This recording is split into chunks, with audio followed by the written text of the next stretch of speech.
Hello, hello, hello. Welcome to the College Football Alliance Hammer Athletic Conference Showcase stream. Got 6 games. We're going to be showcasing all 12 schools from this conference here today. And we're going to start off with the Castle Rock Knights taking on the Green Hornets. We just get this shared in the Discord. If you're not in the Discord community, go ahead and join us. There should be a link on the channel. I'm not sure if it's in the description below yet or not. Bear with me. I'll be right with you, folks.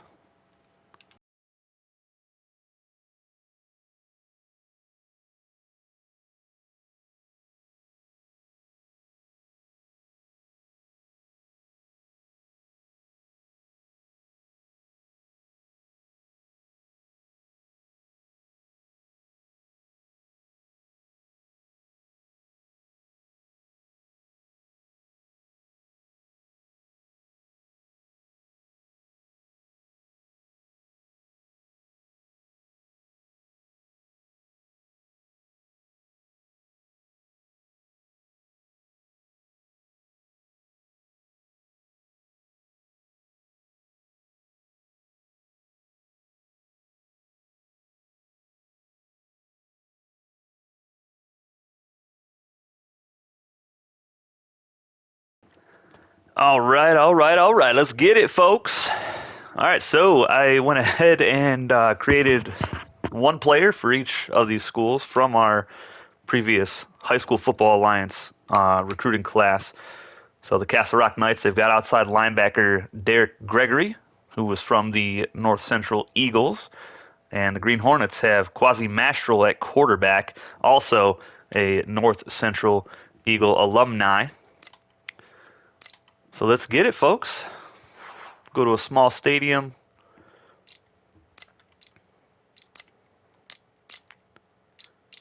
And we're just going to do 3-minute quarters because we got 6 games here today. I'm not going to get too crazy. Let's go with a day game for the first few, and then we'll switch to night games for the last 3.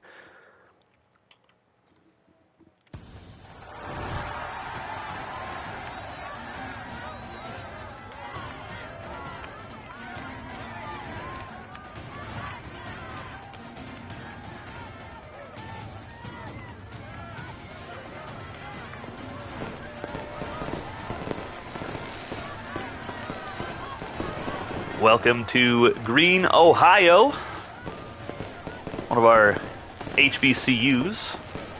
Be hosting this matchup.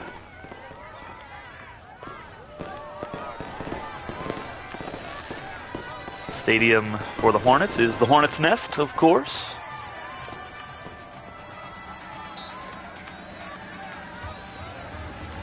Yeah, we're going to rock with this camera angle. And the Knights will get it to start off.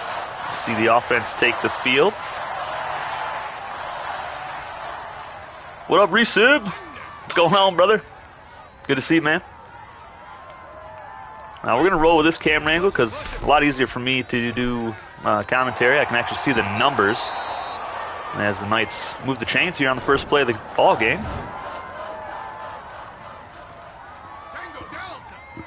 Coming out in the I formation set. Looks like Powell is the running back. They're going to hand it off to the big fellow. The fullback lowers the shoulder, breaks a tackle, and he'll pick up several yards. 5 receivers set now for Castle Rock. And they'll look to throw it deep on a corner out wide open, and it is dropped by number 88. I don't know the names, but these rosters don't really matter too much because I am going to go through and completely edit all 24 of these colleges to get our rosters from the All-Pro football era. As there's a nice pass out to Powell, and the flat stiff arms the defender up to the 31-yard line. But I do have the rosters from All-Pro football. I just have to go in and manually edit every single player for all the schools. Now, one of the teams here today, as we have a deep shot to the end zone, there's a touchdown for Castle Rock. Speed, it looks like his name is, with the score. Excuse me. What was I saying? I already lost my train of thought. We're off to a hot start. Oh yeah, one of the teams, the Brooklyn Bishops that we'll see in our third game today. Actually, I created 2 players for that school because their best players are their kicker and punter, Adam Lamar and Sammy Ingram from our high school days. So I figured I'd give them their 2 best guys. They didn't really get a whole lot of commitments from the high school ranks after that first high school season. See what the Hornets can do on offense.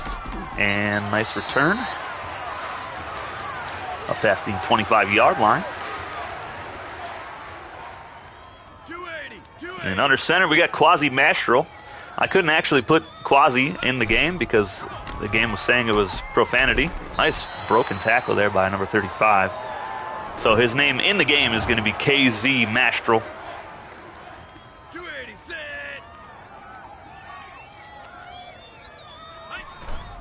He's got that left arm sleeve. They're going to keep it on the ground here, right up the middle. And a first down for Green.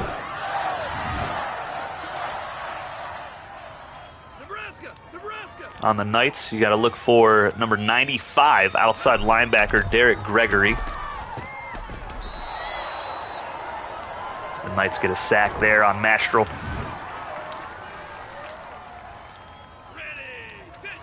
But Derek Gregory, the best high school recruit that the Knights were able to get to commit to them for the first CFA season.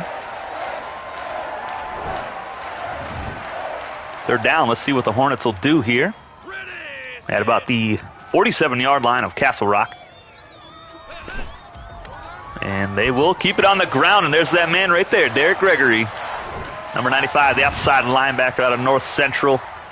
He comes up with a stop, and the Hornets will have to punt it away. I'm pretty close to unlocking another smaller stadium. It's like a spring practice facility kind of stadium. So I'll get that, and we'll probably use one of those. That one, and most likely this one for the high school teams. Still have yet to fully create all 8 of the high schools. And here's a deep shot. Left side, it's going to be picked off by the Hornets at midfield, and they'll get another shot on offense.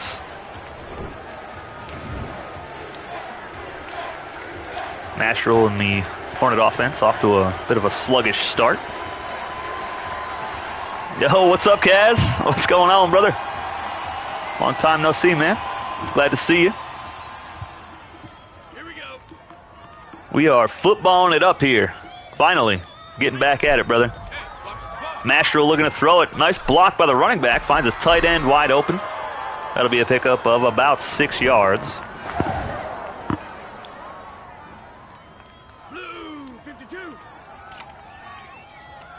Single back set for Green. They hand it off. And a nice tackle by the star outside linebacker, Derek Gregory. Another tackle for a loss. How am I doing? I'm doing all right, brother. I am doing all right. Doing a lot better, obviously, because I'm making content again. Will Jermaine Ackerman be in the league? Well, let me just go over to my handy-dandy computer here and pull up the roster, and I will let you know what team he committed to. I don't remember exactly, but I will find him as Green gets on the board. I look away for 1 second, and they get a touchdown.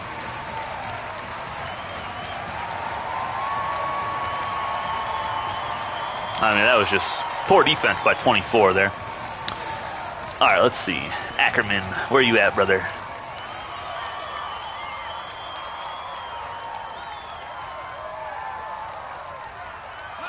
I don't see him on here at all. Let me see. Extra point is up and good for the Hornets. Tie ball game here in the second quarter.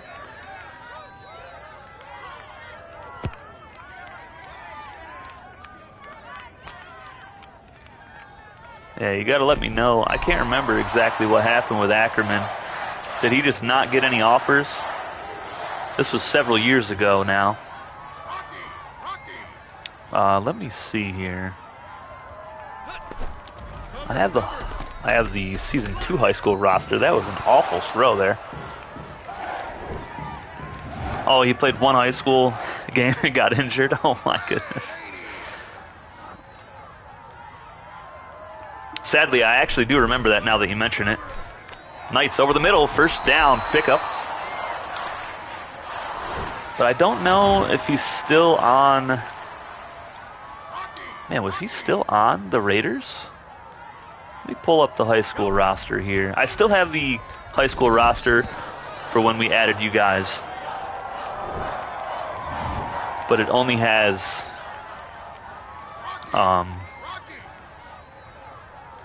obviously, you guys, the creative players.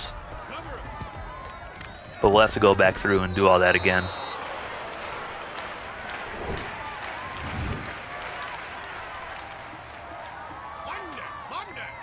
He got one offer. Do you remember who offered him? Let me see if I can pull that up. Cover that guy! Cover that guy!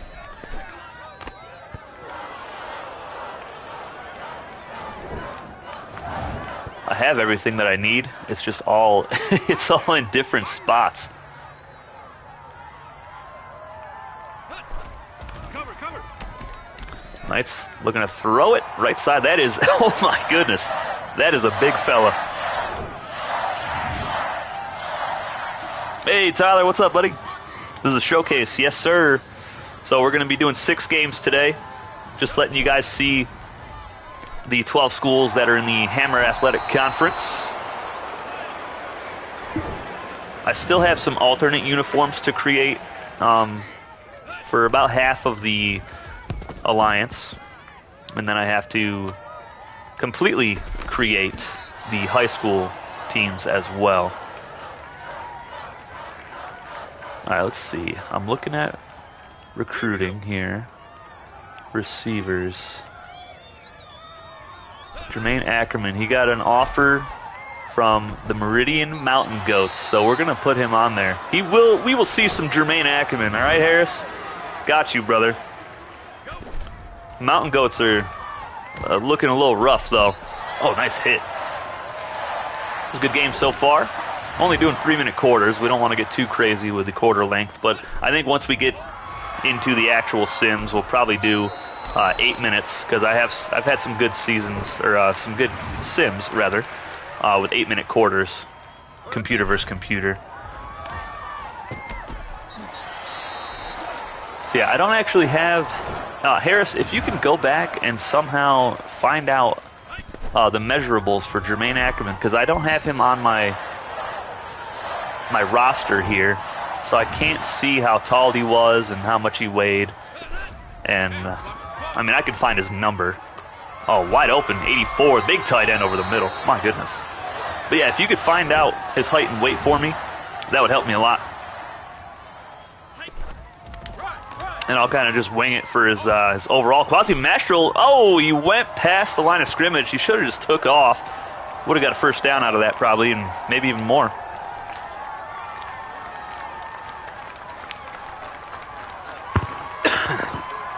But I think what I will do, because we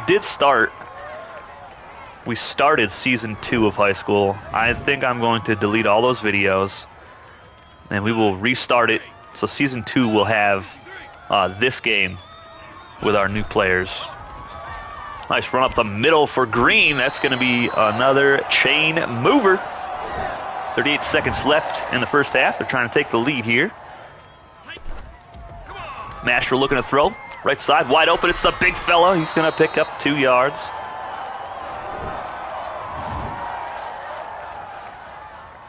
This is a HAC Central matchup. The Central includes the St. Cloud Howlers, the Castle Rock Knights, the Green Hornets, and the Little Rock Rush. Now, we will see the Howlers and Rush next, so we're getting the Central out of the way to start off. And there's touchdown right there. Gregory makes the tackle, but just a little bit too slow on it. And the Hornets will take the lead. Not a lot of time left here in the first half. How do you guys like the gameplay of this so far, though? I've definitely seen some pretty good excuse me, some pretty good sims. Really close games. A lot of really tight finishes at the end. So some games ending in Hail Mary attempts and stuff like that. So there's been some exciting games. Look at that 12-play, 78-yard touchdown drive for the Hornets to take the lead here at home in front of their fans. Let's see what the Knights can do. They have 1 second left on the clock. See if they'll chuck it up or just run it on the ground. Shotgun set for the Knights. And they will throw it off his back foot. Man open over the middle. And that'll be a first down to the 46-yard line, but that will end the first half. Hornets on top 14-7 in our first showcase game for the HAC Football Conference.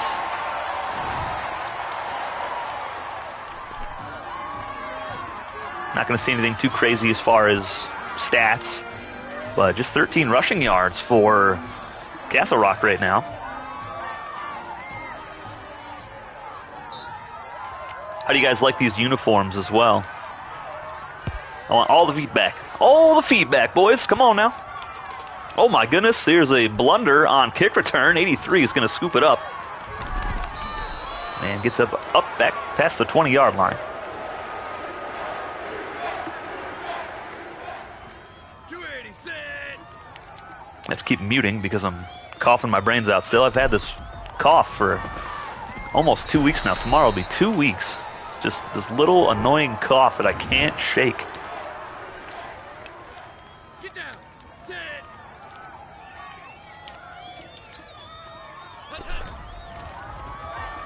Mastrel looking to throw off his back foot, wide open. 81, he's going to get it up past the 50-yard line into Knight territory.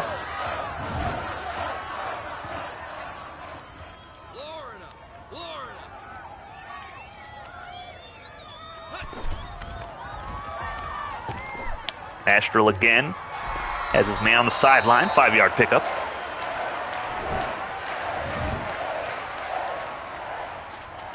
All right, let's go get one.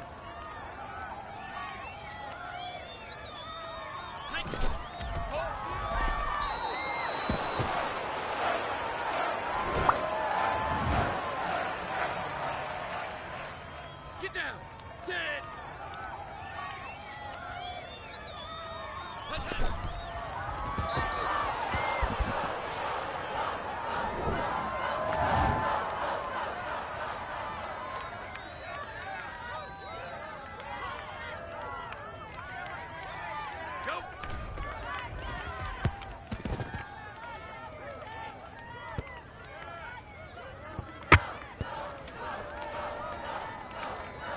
All right, Knights taking back over.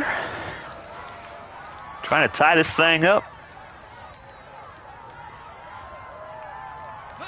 These Knight uniforms are pretty clean, I must say, as quarterback gets sacked there for a big loss.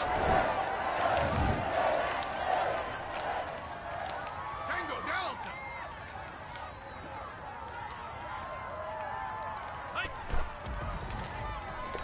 Over the middle, that was a very poor decision. That's picked off. And Green trying to take it back. And they will get dropped inside the 30-yard line with great field position to start off for Mastrel. And the Hornets threw that right in double coverage.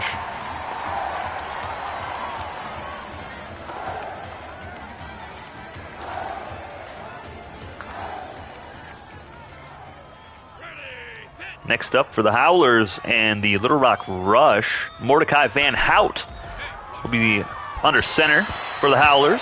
Quarterback from North Central, so 3 North Central players getting showcased early on in this stream.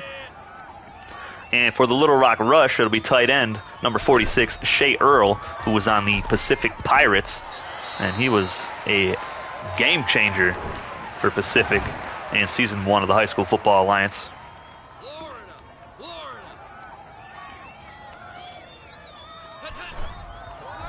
Shea Earl had offers from the Rush, from the Gold Coast Rays, and the Brooklyn State Bishops. Ultimately chose to go with Little Rock. 963. 963. Mastrel in the shotgun. First and goal for the Hornets. They're going to hand it off up the middle, and that is going to be a big hit by Gregory, the star outside linebacker.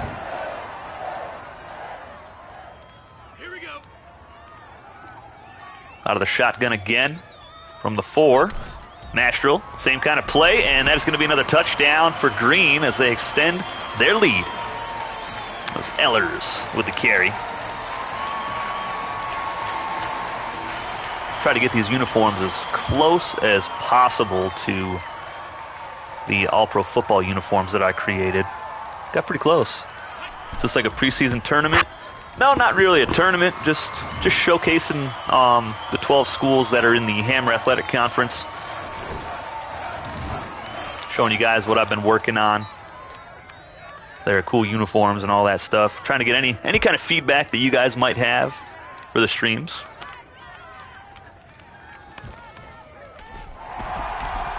Because we are probably going to stream from this camera angle. Just so it's easier for me to see numbers. Because in the broadcast camera angle, it's very difficult to see any numbers or names. It's like preseason? Yeah, basically, it's preseason, yeah. Not really a tournament, though. Just each team's going to have one game. So after this stream, I'll get to work on the graphics and everything for the Optimus Athletic Conference and those 12 schools. We'll do a little stream for that as well.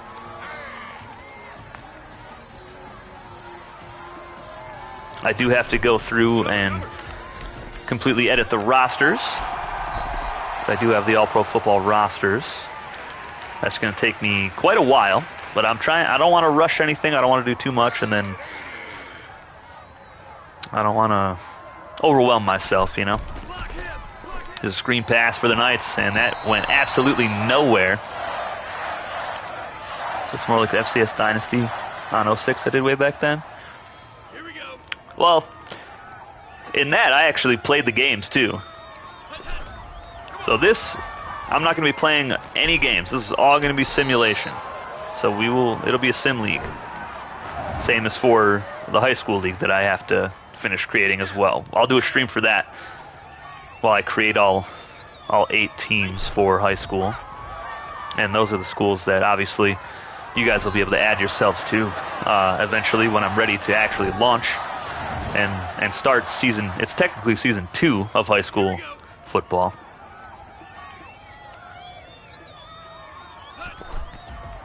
But I found that, you know, I just kind of lost. Sorry. Keep coughing my brains out. But anyways, I kind of lost, like, my passion for, like, actually playing football games. But I love watching, and I love doing commentary. I'm never going to lose my passion for commentary. Or creation. I did lose my passion for creation for quite a while. It's been a couple of years since I really did a whole lot on the channel. It's been pretty slow. But the last several months I've been getting that itch again, you know? So that's why this is happening. And I hope to keep it going and continue it as long as I'm alive. Well, the Hornets with a commanding 28-7 lead now here at home. In the Hornets' nest.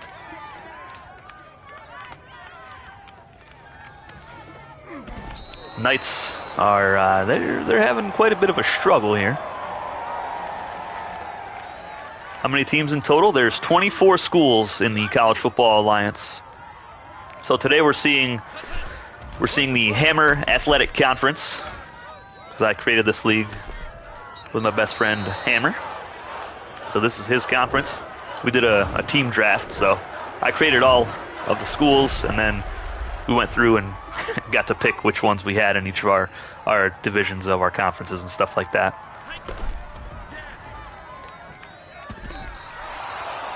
But this stream is showcasing the 12 schools that he has, and the next stream we do for the College Football Alliance will be the 12 schools in my conference.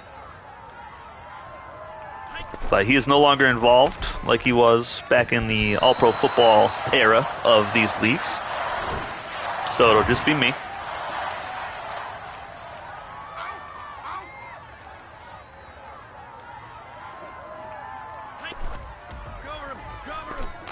And the high school football alliance, that has 8 schools, so covering 8 different regions.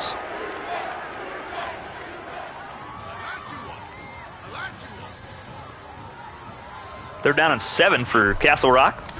They're going to go play action because they've been running the ball so well here. And they're going to be stopped short of the sticks. Obviously, you got to go for it. You're down 3 scores. They're going to hand it off, and they will get the first down and then some. Powell with a nice stiff arm, and another one to boot inside the 35-yard line. Looks like NFC, AFC for college football. Yeah, basically, yeah. Quarterback's going to take off inside the 20-yard line. First down, Castle Rock. Trying to get something else on the board here before the game's over. Quick pass to 36 up to the 12-yard line. Yeah, if you are in the Discord community, you can see the conferences. If you go in there and click on College Football Alliance category and click on CFA News, there's a graphic in there showing each school in each conference and division.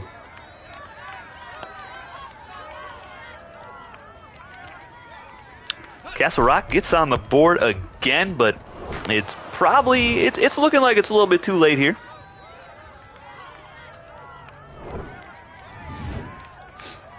"24 teams, 2 conferences, some sort of playoff." Yep.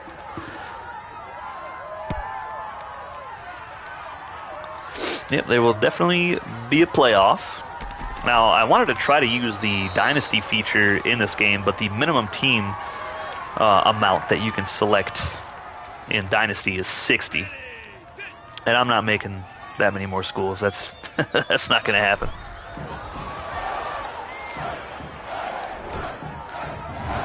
How about recruiting and such? All right, so when we actually start again, we're going to jump right into our high school football alliance first. All right, and that's where we'll have Discord members will be able to create their own players and get on a high school. You play your whole high school season, and you'll randomly get offers. I'll just like do a spin the wheel kind of thing, and you'll get up to like three to 5 offers from the colleges, and then it'll be up to you where you want to go. So you'll have your full career. It'll all be your choice, except for where you play in high school, because it's wherever your location is, I'll be able to pinpoint it and place you in the proper region. But, you can pick your college. Eventually I'll have a pro league too, but that's a lot farther down the line right now. And for high school, you can do 1 to 2 seasons. If you don't like the schools that offer you in your first season, you can choose to play another season and maybe get some different offers down the line.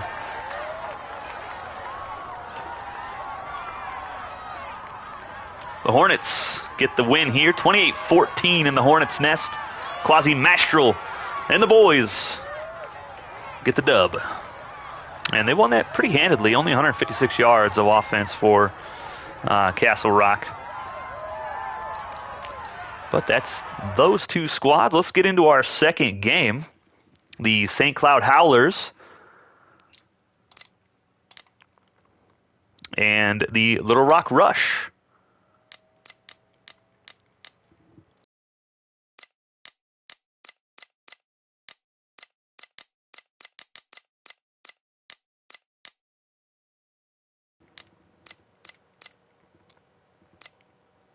All right. Now, I do have some alternate uniforms for these teams. Got all gold here, blue and white, gold and white. But we're going to go with just the default here for the showcase. But I'll at least show you guys what we're working with. I do not have any for the Howlers yet.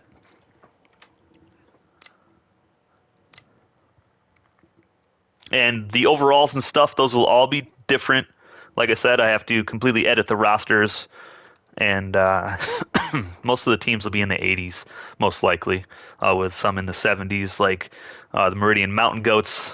They're a little rough. Pontiac right now has like a 96 overall, but they only got 9 commitments from the first season of high school football. So their roster is going to kind of be a little bit depleted, and they won't actually be as good as what their overall shows. So, and that's one of our HBCUs. So something to keep an eye on there.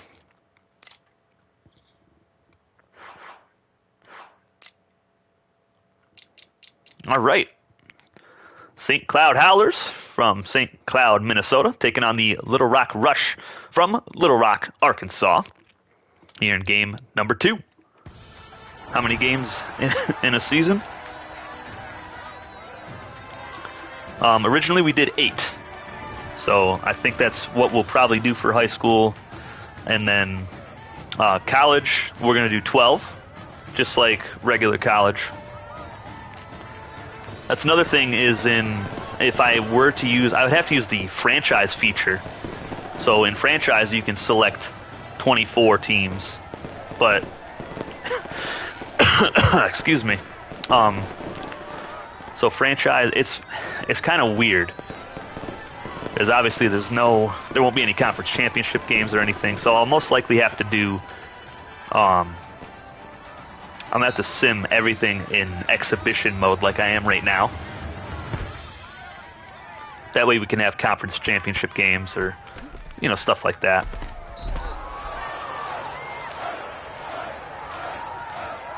We don't necessarily have to do that, but I think it might be a nice touch. Here we go, St. Cloud Howlers. Mordecai Van Hout.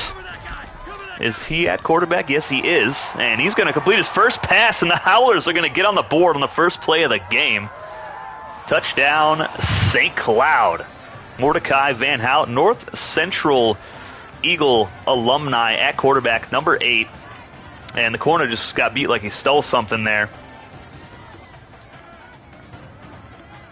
My goodness. How you guys liking these uniforms, though? That blue is beautiful.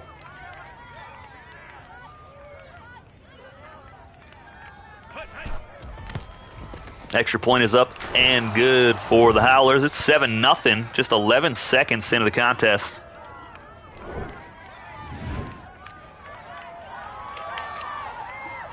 $67 yards.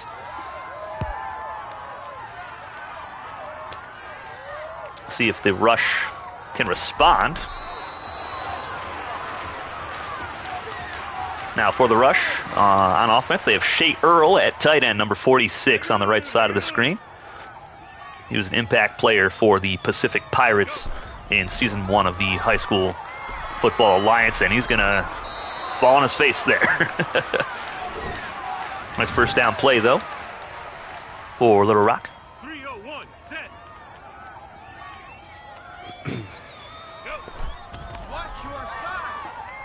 Rush looking to throw. That was in tight coverage, but completed for another first down. 3-0-1, set. And I just cannot stop coughing today. My goodness. I was not going to let it stop me from streaming, though. Here's a nice run up the middle for Little Rock. What do you guys think about the gameplay so far? Get ready. I would manually edit rosters from year to year since they're an exhibition. Yeah, absolutely.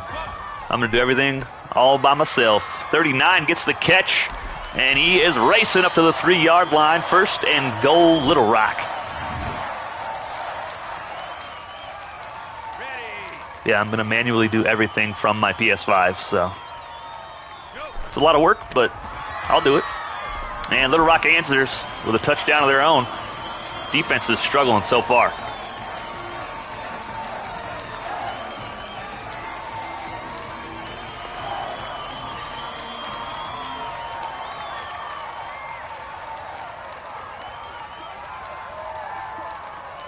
See if they can tie it up with the extra point. Really like the old FCS Dynasty. Man, I loved it too. It got to be a lot though. Playing games, simming games, keeping track of 12 different schools. I was doing all the stats and everything too in the Discord. It was a lot. Get ready. I'm gonna have to get a stat guy for this though. I cut. It'll be easier to do high school stats myself, but once I get into the college season, it's going to be quite a bit to do. Ready, set.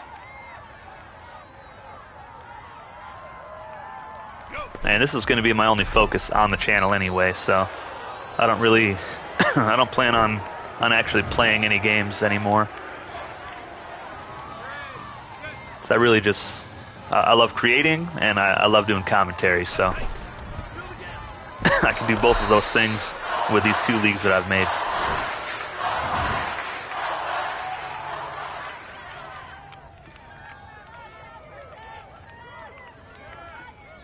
Go. Howlers punt it away after their drive stalls out.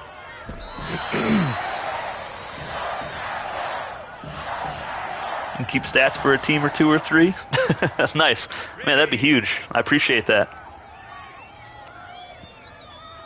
I had a stats guy in the Discord, Jay Washington, for the FCS Dynasty, so he's helping out and stuff like that, but haven't seen him in a long time. I miss him.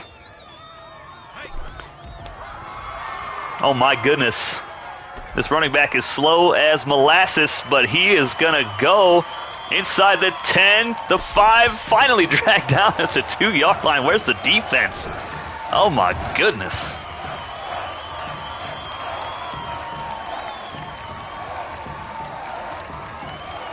You're from Ohio and a huge Buckeye fan. Want to do teams up north? Well, we got plenty of teams up north, that's for sure.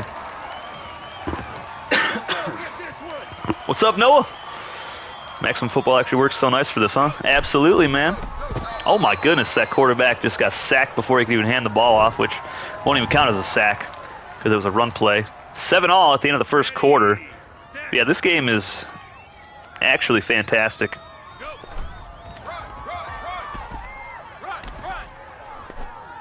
And that pass is going to be picked off, threw that into triple coverage. He's going to take it out of the end zone. Stiff arms him. Oh my goodness. He's going to have a 100+ yard pick 6. Howlers take the lead. My gracious.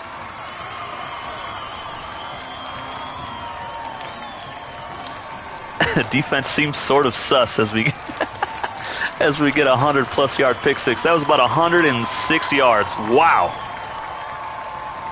Absolute choke show. Absolutely.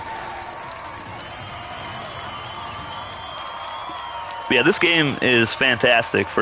It literally allows me to do everything that I want to do.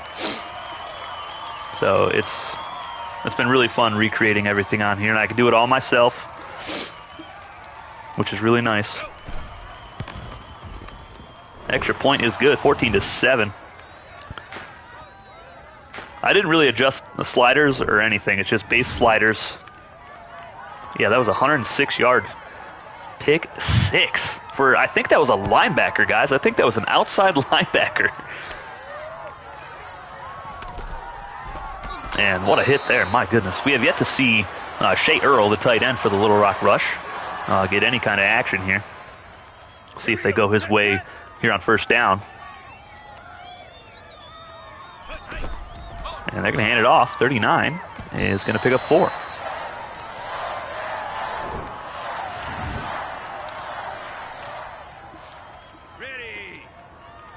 But yeah, once I fully edit all the rosters and everything, I mean, most of these players are, they're not going to be as good as they are.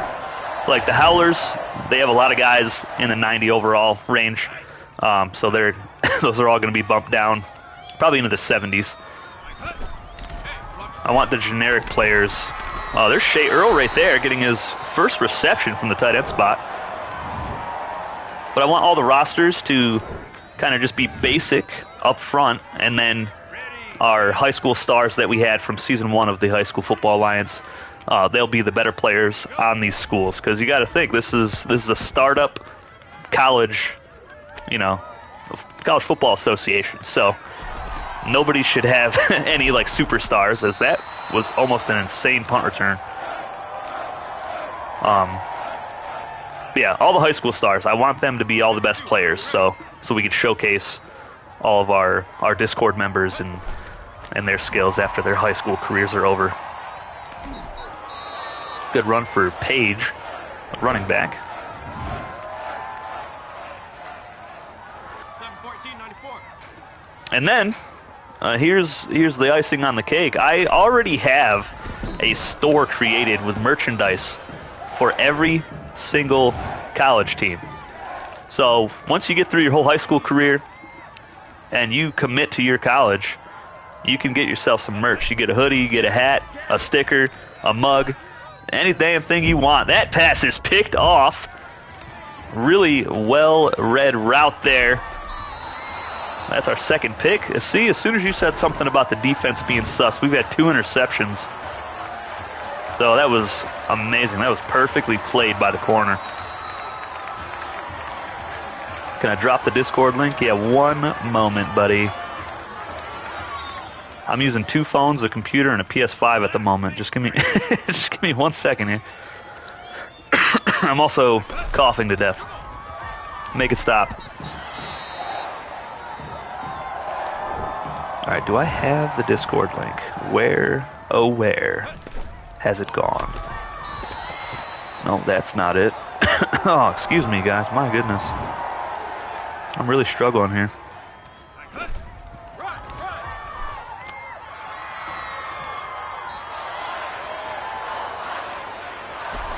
Doo-doo-doo-doo. All right, let's see. Share invite. Expire after never. How about that? Copy link. Link copied. It's on the way. Hold on. Look at the pocket right there. That was a beautiful pocket by the O-line. There's Shea Earl, the Pacific Pirate, with a reception and a first down.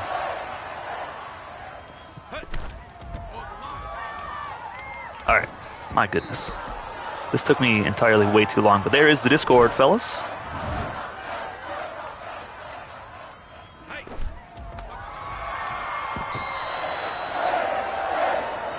Hope to see everybody in there.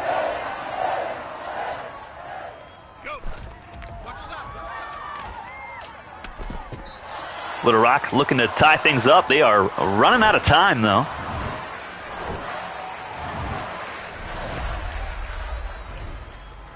Goal line set. 2 timeouts left for the rush. And they will punch it in and look to tie this thing up with an extra point. Noah, welcome back to the server. I expect Taste the Terse memes daily. And check out all my graphics in the College Football Alliance category. I got a magazine. Man, we're cooking. We're cooking, son. I've stepped my graphic game way up. All right.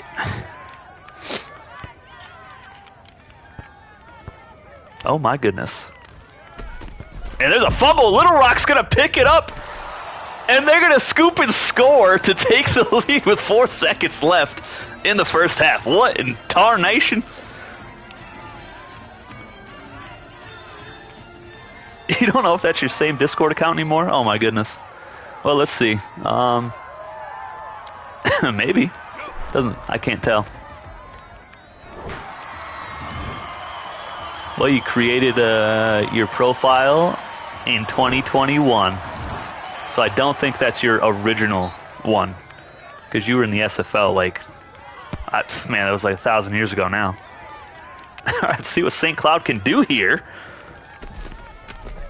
1 second to go.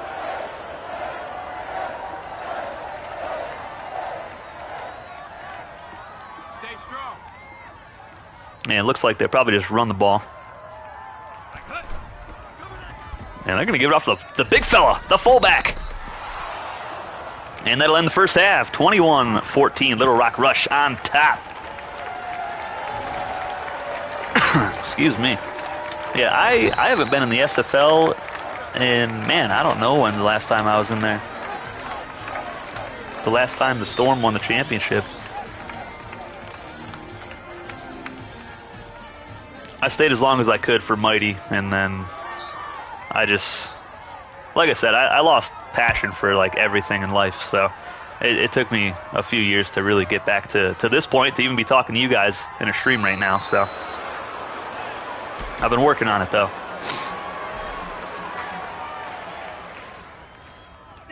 All right, single back set for the rush.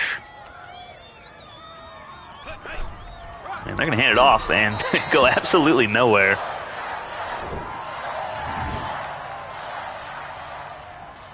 Here we go, set. Glad to hear I'm back to feeling better. Yes, sir, man. Feels great. Oh, that was a very dangerous throw. Relatable. That's unfortunate to hear, man. Hopefully you're doing better as well.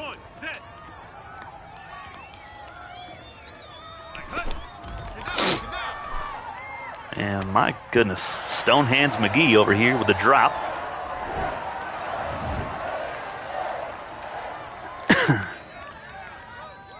You know who I haven't heard from in a long time either is Tom. Mr. Schaefer. Got to get him a long snapper.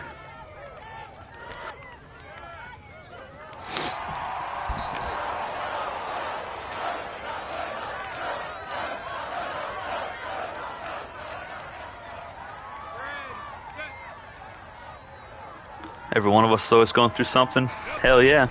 Amen, brother. It's unfortunate, but I guess that's life.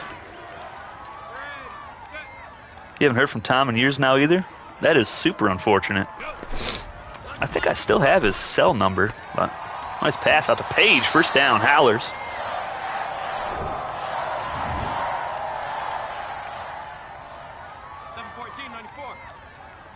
I think it's been a couple years since I've talked to him. I think the last time, excuse me, last time I talked to him, what was that throw? Oh my goodness. Van Hout, you okay, buddy? Jeez. Yeah, last time I think I spoke with him was when the second season of the High School Football Alliance was happening, and Hammer and I were adding players. And I think he may have purchased a player for somebody to use. I can't remember exactly. That's the last time. That was a few years ago. Van Hout looking to throw off his back foot, and that is going to be picked off. So much for the defenses being sus, huh?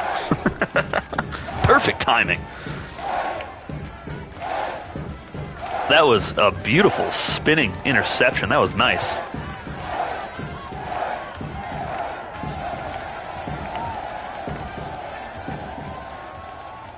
Little Rock a little reluctant on giving up their lead. They're going to toss this out. 39 on the carry, and he'll be dropped. He's so slow. We will see a couple running backs from our first season of High School Football Alliance in here in the showcase stream today. We will see Rocky Payne for the Laredo Tech Tornadoes suiting up against Sherwood Sampson for the Biloxi Bombers, our second historically black college university. Sampson, another North Central Eagle High School alumni. Here's a good run. 39 gets the first down. And Rocky Payne was on the High School Football Alliance champion team, the Southwest Titans. So it'll be fun to see him in a Tornadoes uniform. We'll also see a few other quarterbacks. Next game will be Brooklyn State Bishops taking on the Garden State Generals in Cherry Hill, New Jersey. At Ridley Stadium, we'll see Caspian Caldwell, former quarterback of the International Comets. And for Brooklyn State, we'll see their kicker, Adam Lamar, and their punter, Sammy Ingram. Adam Lamar is from International as well. Sammy Ingram from the champion Southwest Titans. Screen pass here for the rush, and he is not going to get the first down, it looks like. So the punted away on 4th and short. So the Howlers, after the interception, are able to hold strong on defense. Then our 4th game today, we'll have the Northern Alaska Snowhawks at the Maui Maulers in Dynasty Stadium, or Dynasty Park rather, taking on Ian Harlan, quarterback formerly from the Northeast Jays. That was Hammer's favorite quarterback. He loved him. And on the Snowhawks will be Alan Layton, a cornerback from the South Central Lions. Those are our 2 upcoming contests. Here's Mordecai Van Hout. And he's looking to take off. Nope. Pulls up, throws it in double coverage, and actually hits his receiver, who just decides to drop it. That's unfortunate. That was a great throw. Looked like he was going to take off. He can run. Play action, Van Hout. And that was almost picked off. The running back, or the fullback rather, looked like he stopped his route a little too short.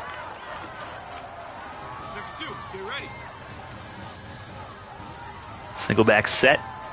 3 tight ends for the Howlers. Van Hout will look to take off. Nope, throws it. That's Page, the running back. Nice spin move. And he is loose inside the 20. The 10 finally caught. No, he's not. That DB looked like he could catch him. Instead, Page cruises into the end zone for the touchdown. I love that. Quarterback looking like he's going to take off. Maybe froze that safety for a split second and allowed Page to get wide open over the middle and just outraces the defense for the score. So Howlers need an extra point here to tie it up. Kicking is a little questionable here for some of these schools. As you can see that, and he actually missed it, so the Rush still have the lead, 21-20. Right on cue, the announcer's curse. That was a 3-play, 75-yard touchdown drive. Took only 22 seconds. But the kind of gameplay I'm going for here for high school and college is going to be, it's less polished than what pro leagues would look like. We're going to see bigger plays, stuff like that, and some more bonehead kind of plays. Because a lot of these players, like I said, I will be editing the rosters so their ratings will be a lot lower. And man, if this running back had any sort of speed, he would have about 300 yards in this game. Let's go. Get this one. Go. It's realistic, though. Yes, sir. That's what we're going for here. I want it to be fun, but also realistic. I just want everybody to have a good time while they're watching. I want you guys to watch your player's career, go through high school and college, and have a good time watching. I don't want you to sit there and look at your guy not having any kind of stats, any kind of career. What a pancake block that was by, I think that was the center. Ran all the way into the secondary for that. Is that 55? Is that the center? No, that's the right guard. That was a beautiful block. Rush trying to run the clock out here and walk away with the win in showcase game number 2.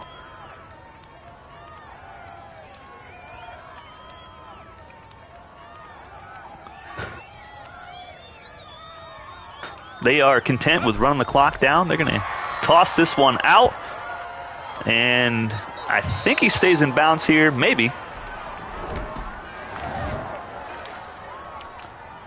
Am I going to pick general team type for all the teams? Defense, spread, option? Well, they don't have... There's no option plays, unfortunately.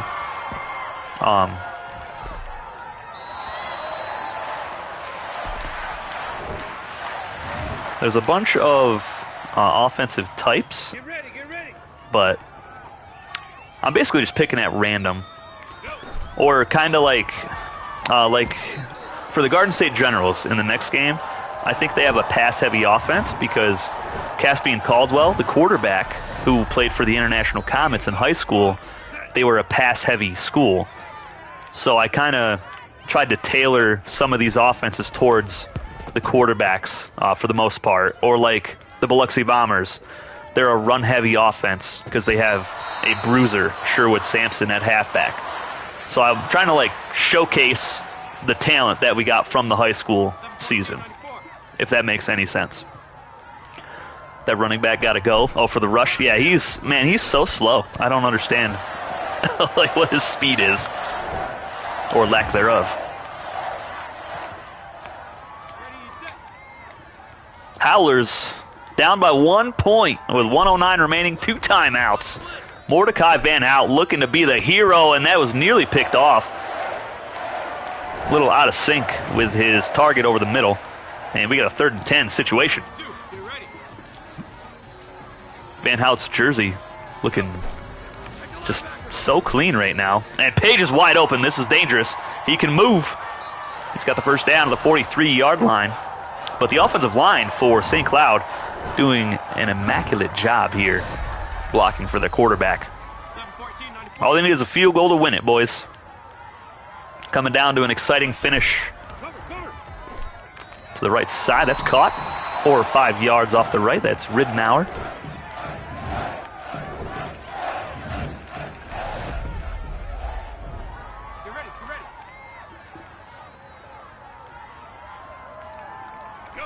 I'm going to try to do the showcase stream for, oh my goodness, that was nearly picked off again. I'm going to try to do the showcase stream for the Optimus Athletic Conference this weekend coming up.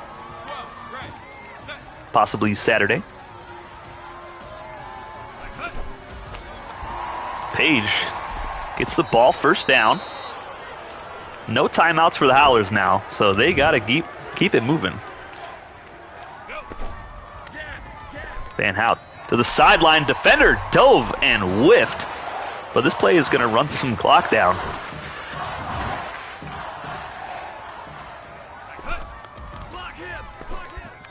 Wide open. That's the fullback. Stiff arms the defender. Looks like he gets out of bounds to stop the clock. Now, this is college rules, so the clock will stop so they can set the ball. But he did get out of bounds. 28 seconds left. They're in field goal range here. But the kicker not very good, so maybe not in field goal range. I'd go for 6. And they got a man wide open again. That's their tight end to the 25. Do I set what percentage of plays are run or pass for each team? How aggressive the defense is? No, I don't. I'm going to let the computer just do its own thing. There's a man wide open. That's Ridenour, the number 1 receiver. Breaks a couple tackles down to the 7-yard line. First and goal. 10 seconds left. They gotta go. Clock is running out. Van Hout wide open, and the Howlers take the lead with 6 seconds remaining on the clock. Oh my goodness, what a finish this game is. There's still a little time left. The Rush can still pull this thing out, but a beautiful drive from freshman quarterback Mordecai Van Hout. They're going to go for 2 points. And they will get it. The defender slipped, it looked like. So 28-21, 6 seconds left. The Rush need a miracle. See, these are the kind of sims that I've been having, off stream. And, man, they've been a lot of fun. That was an 11-play, 77-yard touchdown drive from a freshman quarterback to take the lead for his school. And the Rush on the kick return gets to the outside. 1 second remaining, so we will have one last desperation play. Here we go. And they're going to come out in single back set.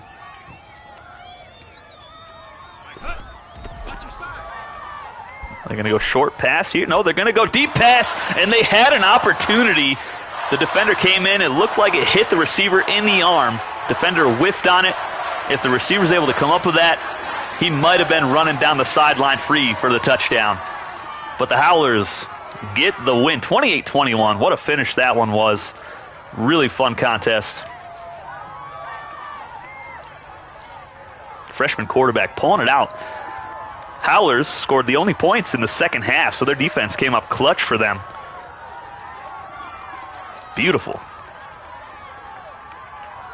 3 tight end set on a Hail Mary as a choice. Hey, Schaefer would have loved it. All right, let's get on to game number 3, fellas. So we will have the Garden State Generals, which are right there already. And don't mind the high school teams here. I literally have done 0 things except for just name them. Excuse me. Brooklyn State Bishops. Here we are. Now they do have green pants as well. That's their only default or alternate away right now. I don't think I have any alternates for these guys yet. Oh, I do. I got a blackout uniform for these guys. What do you think? Huh? White helmet, white pants. But we're going to go with the default.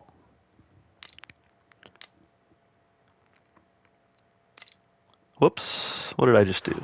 Okay. These are all the stadiums that I have in-game so far. I'm about to unlock another one. I think I mentioned it earlier in the stream.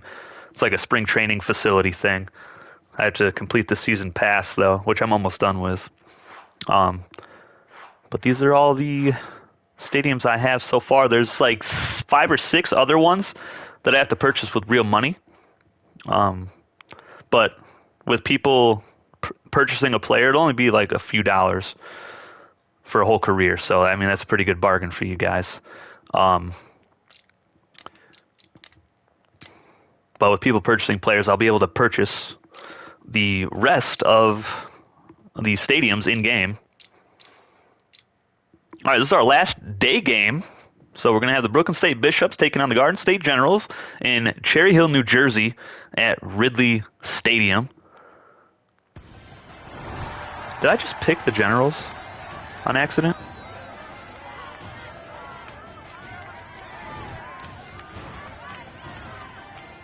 Because I don't want to play it.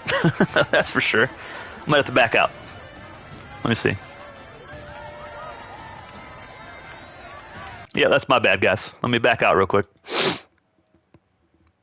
Hopefully it doesn't mess up the logo. Sometimes it gets like a weird glitch. Oh, I just completed something. Nice. All right. So you can complete... I don't even know what these rewards are. I don't know what they do, but you see the season pass. I get all these coins, and then there's a stadium here at the end. Just a practice facility.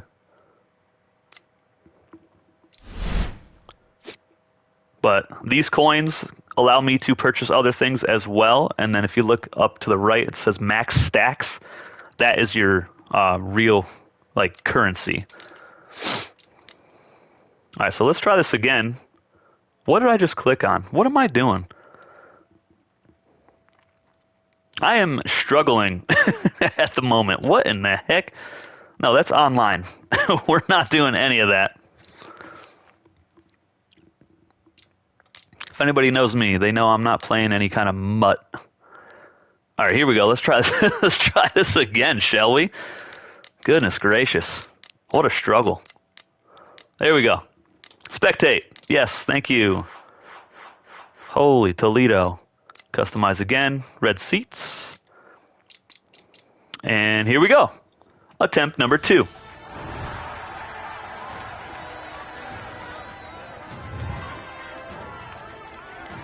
Yeah, once I get everything created as far as high school teams and I finish the rosters for the entire CFA, I will do a form for everybody to create their players in the Discord. You have to be in the Discord.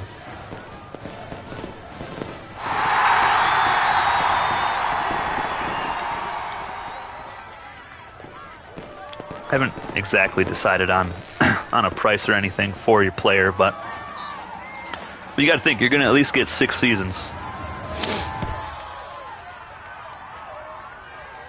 The Generals set to return the opening kickoff here. And at quarterback for the Generals, we will see true freshman Caspian Caldwell. Nebraska! Nebraska!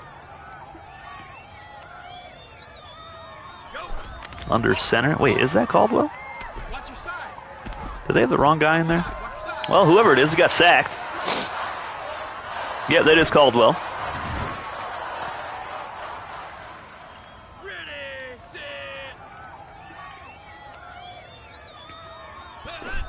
All right, play action for Caldwell.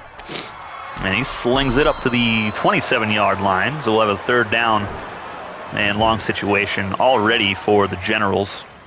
Get down. Set. Now you might be wondering, why do the Generals have a bulldog for a logo? So the answer to that, as the Generals get a first down, nice spin move there. So I had an English bulldog.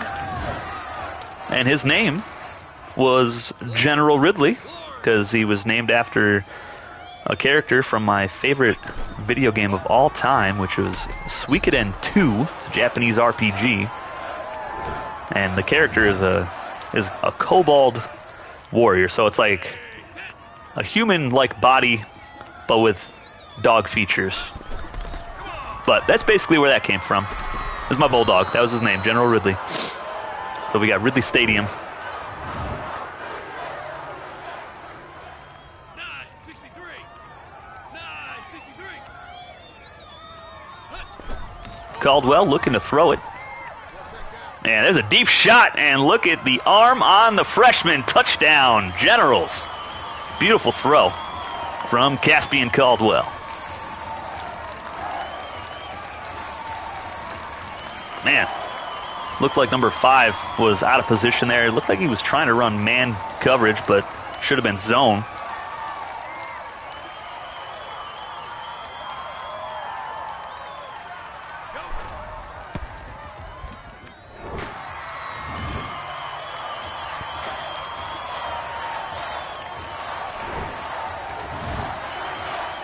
You know, one of the symbols the Marines use as a bulldog? Yes, sir. Another fun fact, I do have a United States Marine Corps Dynasty on the channel. Created them in one of the college games. I think it was 05. That was a fun one.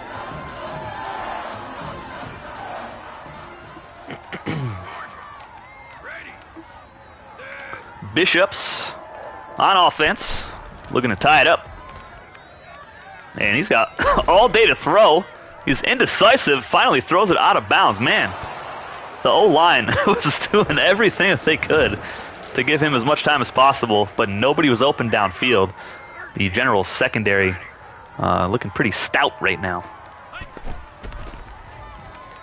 Bishop's looking to throw again. Nice catch by number 2, and he is a speed demon.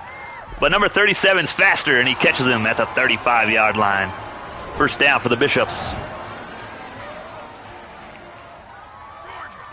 I kind of want to see him get held to a field goal here so we can see the true freshman kicker, Adam Lamar, from the Pacific Pirates.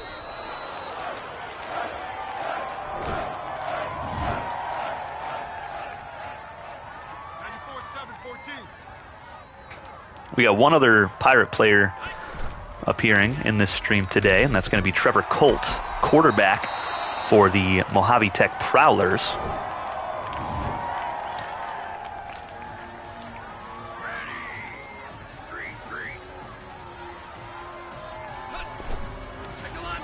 Bishop's looking to throw. Oh my goodness, that should have been a pick 6. Wow. That was a very dangerous throw, and here we are.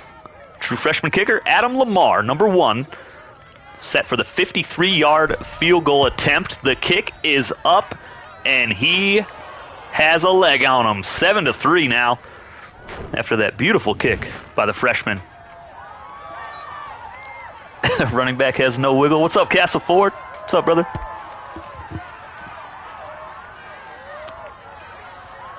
Generals return the kickoff up past the 30 to the 32-yard line. Caspian Caldwell and the boys take the field again, looking to extend their lead. Follow. Go. Hold the line. Caldwell, where are you throwing that, brother? That was that was a little rough. Not sure if the tight end really knew what was happening on that.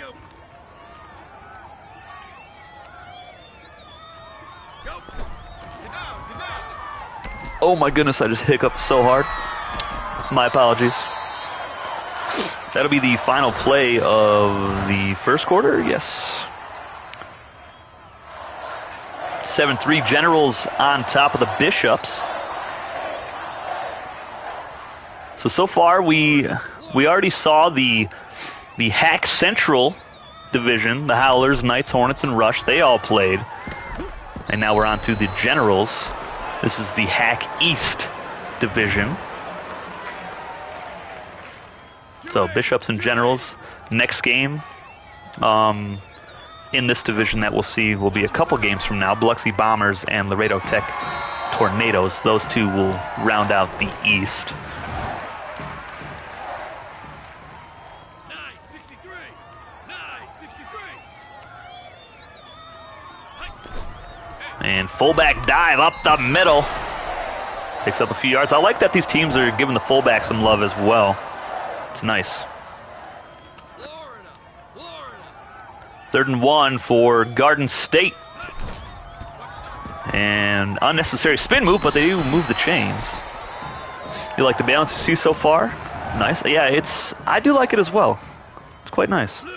Most of the teams are average. Couple at the bottom, couple at the top. Yep.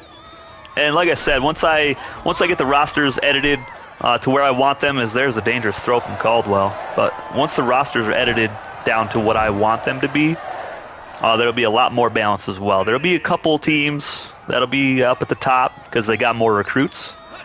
And like Pontiac State, like right now they have, I think, a 95 or 96 overall. But they're going to drop significantly due to the fact that they only got 9 commitments from that first high school class. Nebraska. So it'll all factor in. So if you have a small recruiting class, your team's not going to be as good. So it's going to be as realistic as possible as Caldwell completes that pass for the first down. Generals are moving right now. Wouldn't be college football without a couple 52-7s. Ain't that the truth? There's a toss play to 43. Couple spin moves so far in this game where they didn't really impact the result of the play. But he does pick up 6 yards. High formation set. They'll hand it off up the middle, and 43 will have the first down and goal. Now, Brooklyn State, they are definitely going to be one of the teams towards the bottom because the 2 main recruits that they did get are their kicker and their punter. They didn't really get anybody else to help out this team in recruiting. That pass was dangerous. Luckily, that was a defensive lineman that was out in coverage. Yeah, I can pull up. Let's see, I have all the recruiting stuff right here. So, if I look at the Bishops, yeah, they got 1, 2, 3, 4 3-star commitments. 2 of those were the kicker and punter. There's a touchdown for Garden State. They're extending their lead now to 2 scores.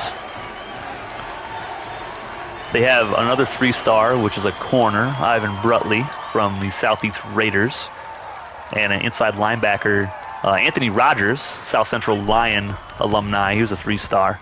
Rest of their players, they only had 12 signings. They had the 17th ranked recruiting class. Just 12 signings. Most of them are 2- and 1-star recruits.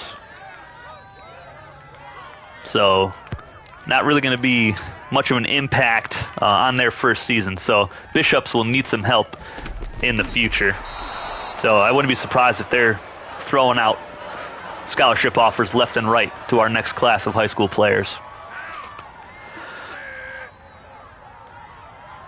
Now, if we look at the Generals and their class, as the Bishops get a nice play there past midfield.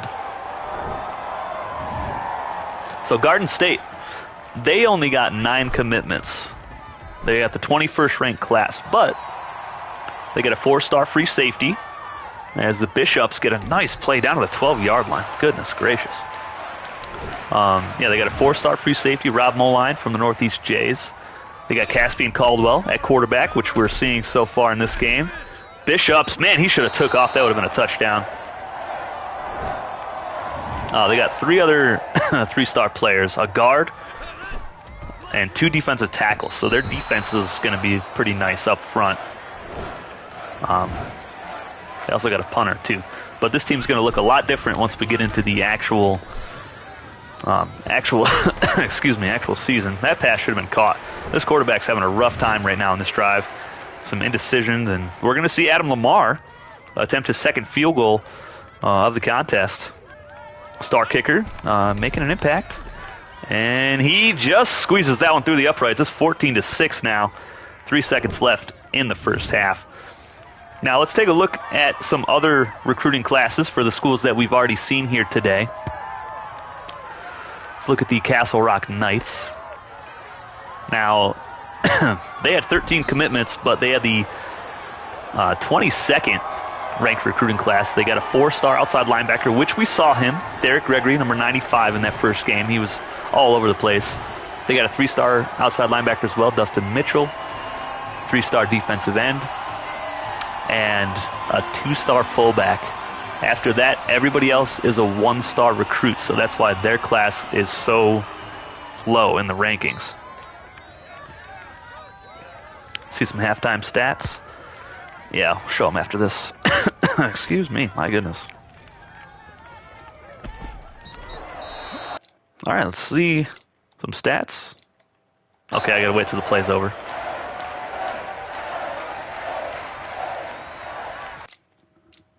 I can't look at stats until after the game, I guess. Okay.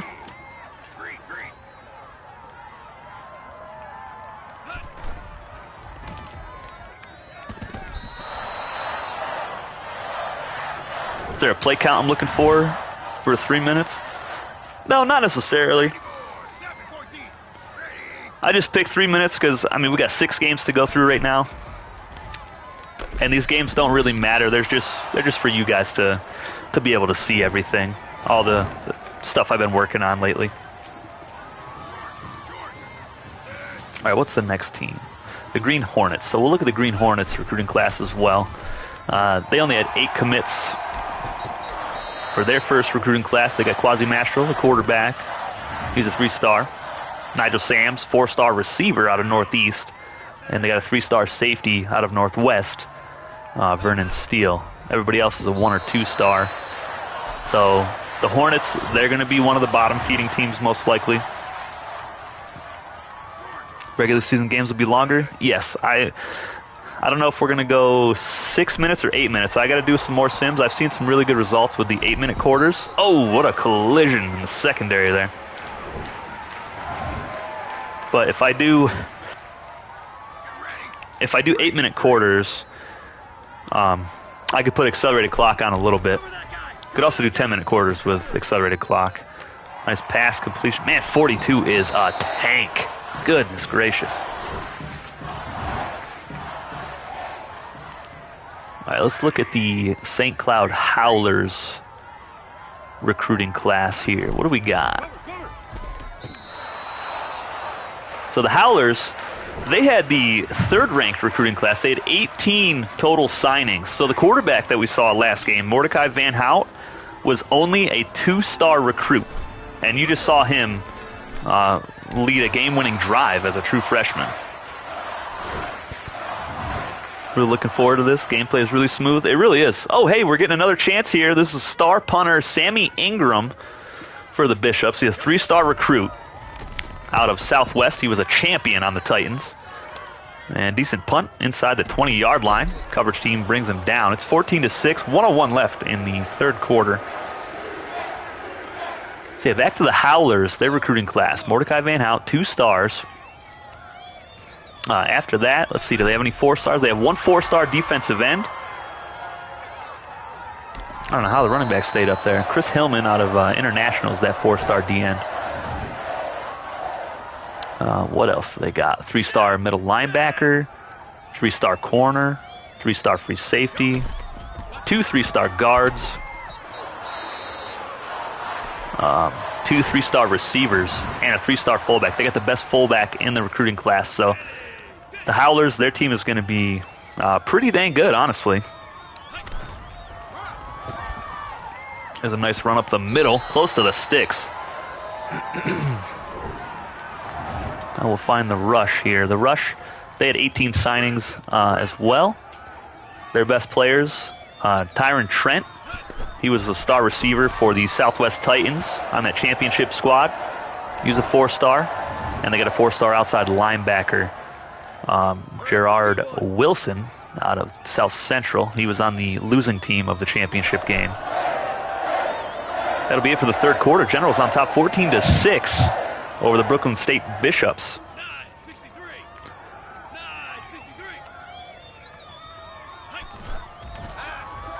And right up the middle. There's a good spin move. 2 good spin moves in a row and a broken tackle. Generals with a commanding lead right now because Brooklyn State not able to do anything on offense for the most part. But yeah, Little Rock, they're probably going to be one of the better schools.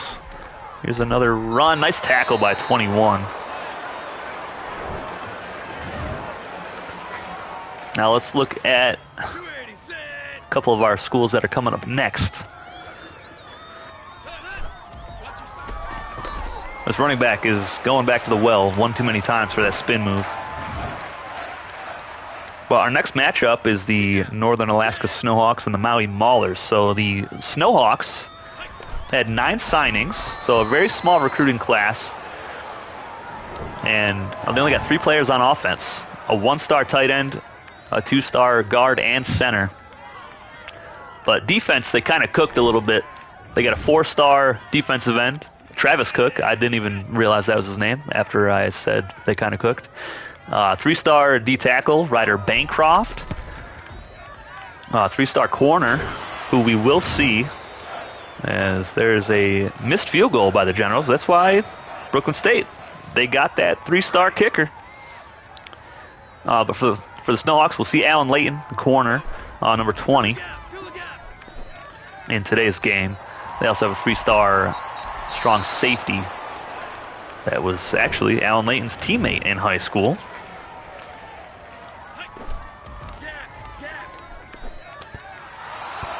And the Maui Maulers, who the Snowhawks will be facing, they had 11 signings. 3-star quarterback Ian Harlan.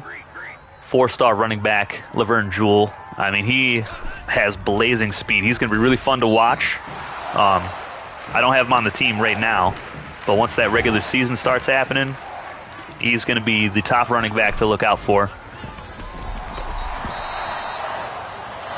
They got a 3-star deep tackle, 2 4-stars on defense, middle linebacker Walter Cokes and corner Brett Iwoma, both from the Southeast Raiders.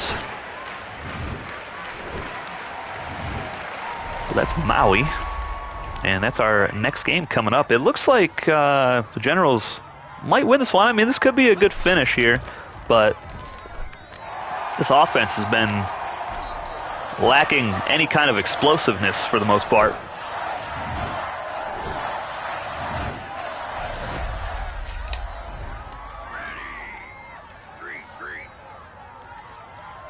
Shotgun set.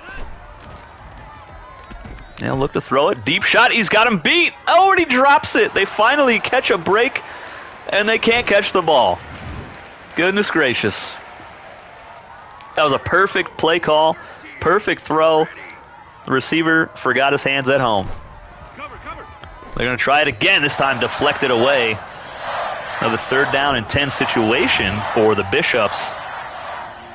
And this is basically what they'll probably end up doing in the actual games once the regular season comes. But because they don't have any talent on offense. This is a nice catch, though.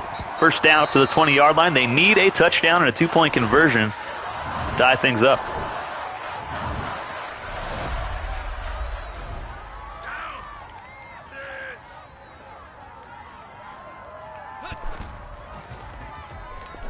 And over the middle, another drop pass for number 2. He is struggling, boys.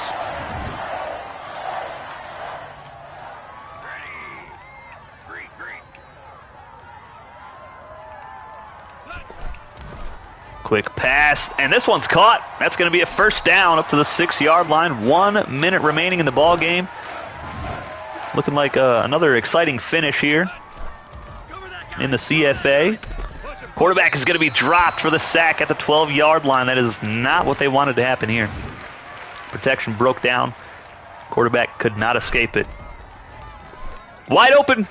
And number 2 hangs on this time for the score. Nealon with the touchdown. Now they got to go for 2 to tie it up.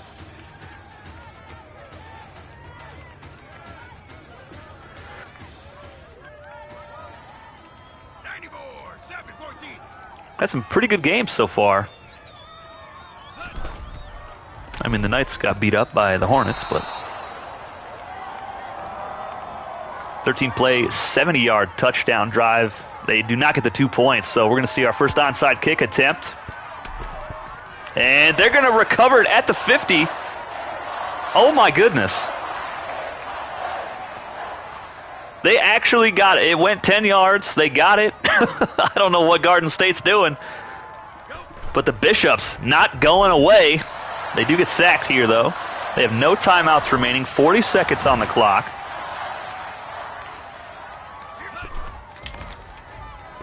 Play action over the middle. Nealon picks up 7 or 8. They're going to have to go no huddle here. They are running out of time. They got to get to about the 35 for field goal range for the true freshman. They're going to hand it off, and they are in field goal range and then some. What a gutsy call that was. They might leave this up to their freshman kicker for the win. Nealon gets the pass. He's going to be dropped. They're going to have to spike the ball here.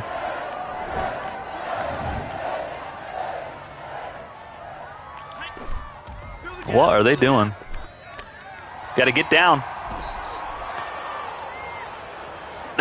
They got to spike it. Oh my goodness. They're going to go for a touchdown instead. And they are going to get it. Oh my goodness. What was that play calling? But it worked. Brooklyn State is going to win this game on a touchdown. What in the heck just happened with the play calling? That was absolutely bizarre, but I'm here for it because it worked. 18-14 is the final. Bishops with the upset of the day so far. What in the heck just happened? That was insane. Incredible. All right, so we had 22 passes for the Bishops and 15 carries, so 37 plays for them and just 28 plays for the Generals. Man, that is, what a crazy ending to that game. Looked like Garden State was going to dominate them the whole time. They just collapsed in the fourth quarter. They let up 17 points in the fourth. Goodness gracious. All right, we're on to game number 4. At the Maui Maulers. We have any alternates for them yet? Nope. So that's Ian Harlan, their true freshman quarterback.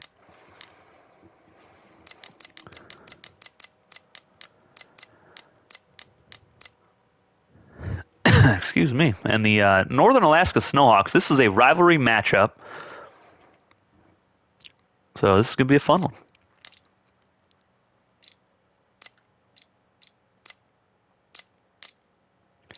All right. And we're going to have night games now for the next 3.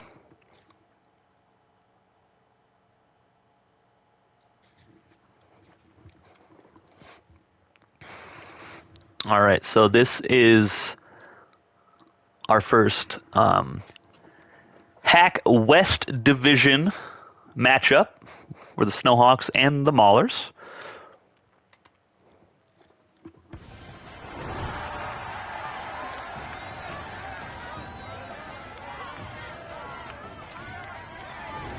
Play older PS2 games. 50 plays a team is average. Yeah, I'd say so too.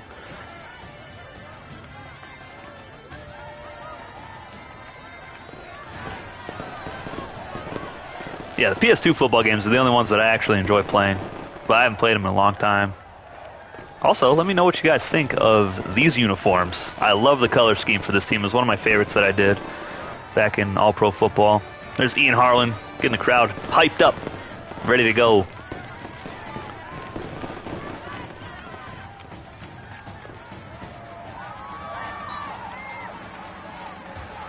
Maulers set to return the kickoff first here at Dynasty Park.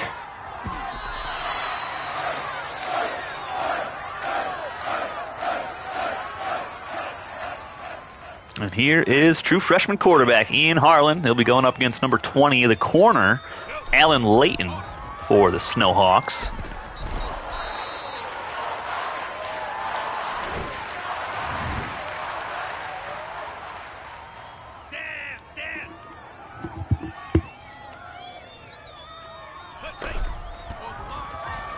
Maulers trying to keep it on the ground here.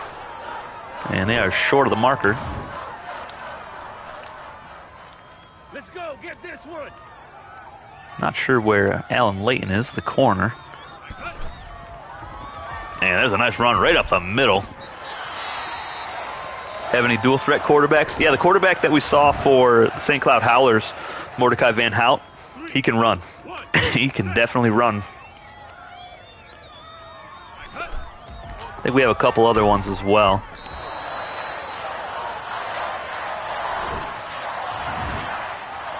But you saw he was like using his legs in that comeback on that final drive for the Howlers.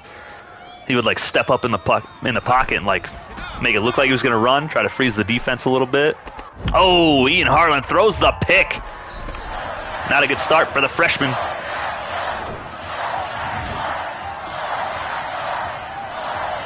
That play just took a little bit too long to develop. The throw took too long to get out there. And a beautiful interception by number 19.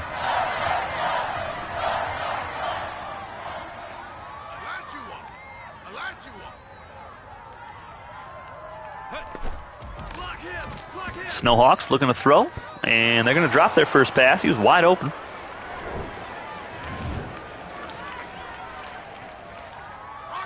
Single back set.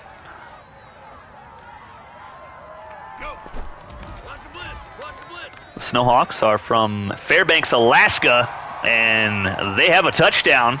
Wide open down the left sideline.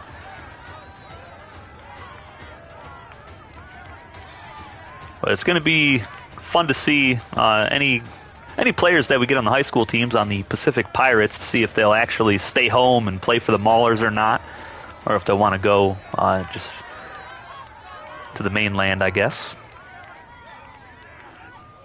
See if Maui actually offers a lot of the guys from Pacific. Snowhawks on top, 7-0. Really quick scoring drive there. Just 10 seconds. Maulers to return it from their own 8-yard line and dropped at the 31.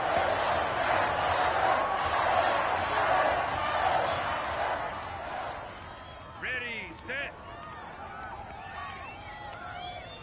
See if Ian Harlan and the offense can rebound. And they are going to fumble it, but it's scooped up by a receiver. They got lucky on that play.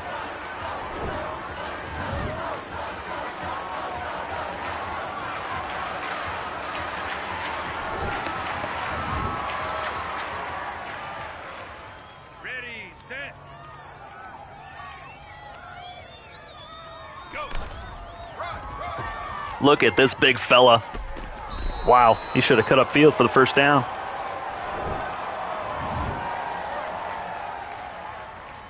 Here we go, set. The guy that was carrying the ball looks like the same size as that center. Oh my goodness. Screen pass here for the Maulers, and they're going to break a tackle and get the first down, luckily.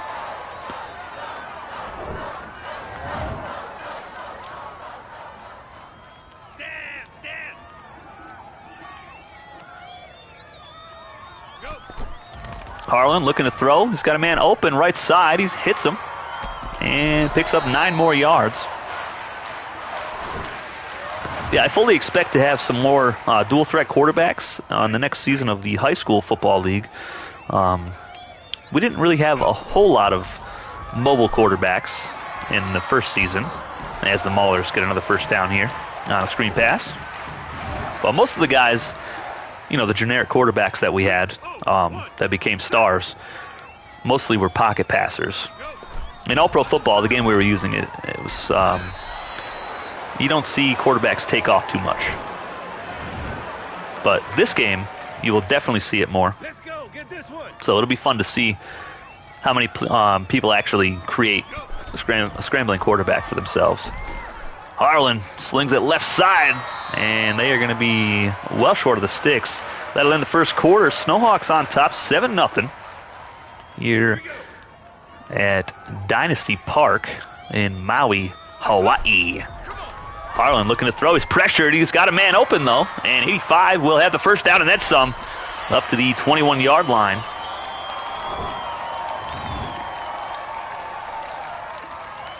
Single back set, 4 receivers for Harlan.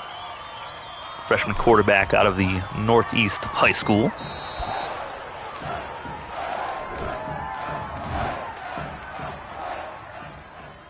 Stand. 4 receiver set, tight. See if they go with a corner route. They're actually going to hand it off up the middle. Perfect play call. Nice spin up to the 6-yard line. 1st and goal, Maulers. Canaveral. Trips right for Harlan. They hand it off again. And a nice spin move for the touchdown. Maulers looking to tie it up with the extra point.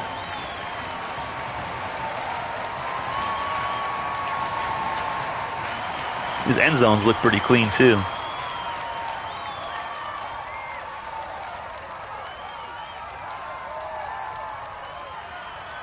The presentation in this game is pretty fantastic.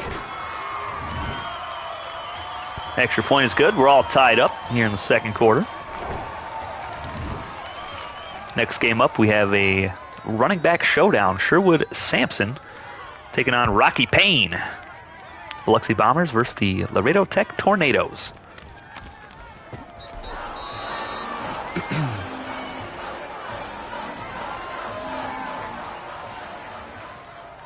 Tango Delta.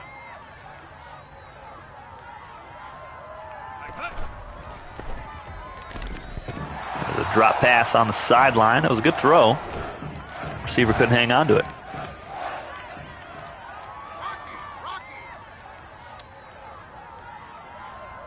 High formation set for the Snowhawks, and they're gonna nice run right there. Broke that tackle, just trucked the linebacker. Only a few yards though. 3rd down and 8 coming up.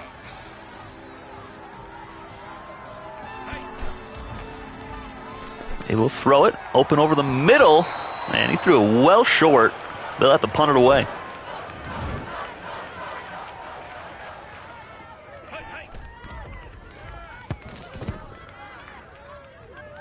Maulers returning the punt up to the 38-yard line. Ian Harlan has rebounded nicely after throwing the opening drive interception. Here we go. Set. Go. And they'll try to keep it on the ground. No gain on 1st down.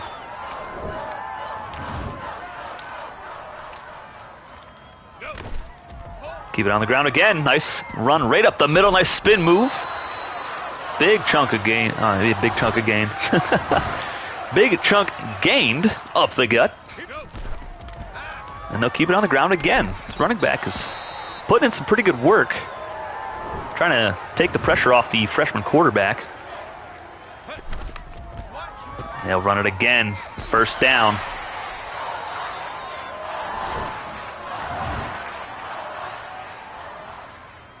Five receivers set for Ian Harlan. He's got a man wide open. Perfect throw. And that's going to be a touchdown. Maulers take the lead. That was Tinsley on the score. Beautiful throw from the freshman over the top of the corner. He didn't stand a chance.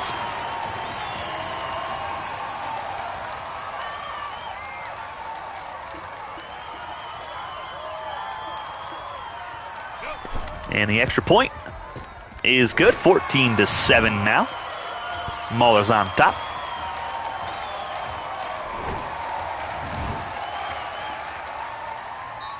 It was a 33-yard touchdown pass to Tinsley. Snowhawks set to return the kickoff, and he gets popped at about the 33-yard line.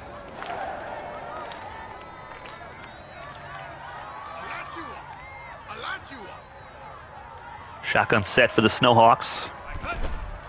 They'll keep it on the ground. And this running back's pretty shifty.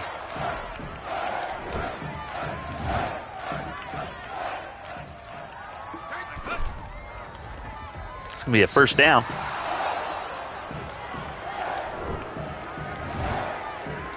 Not sure if we've even seen the corner, Alan Layton, for the Snowhawks yet. Nice pass. Caught on the sideline. Little toe tap by Adams.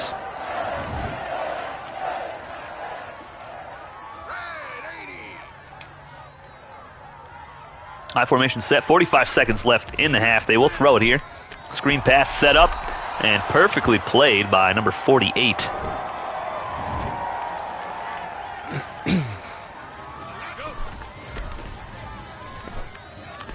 Oh my goodness. Not sure why the quarterback's throwing it there. We got a man wide open on a drag route over the middle. They'll have to punt it away. So the Maulers will have some time to work with here. 3 timeouts. So they try to extend their lead a little bit. Punt caught at the 10-yard line. And he's dropped at the 25.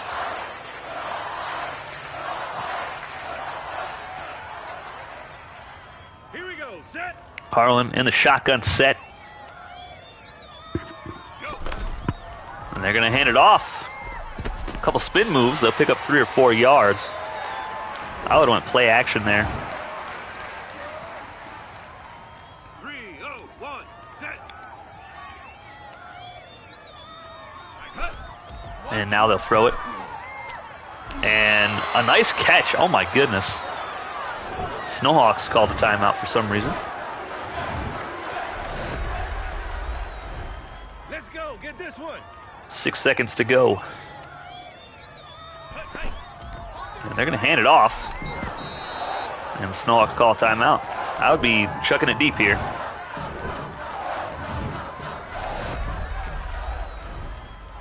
Trips right.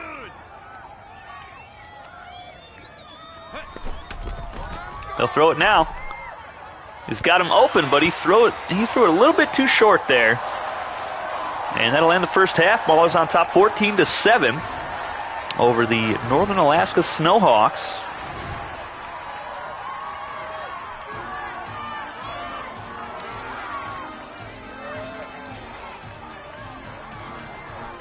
"16 rush attempts for the Maulers, 9 pass attempts." They've been completely controlling the clock so far.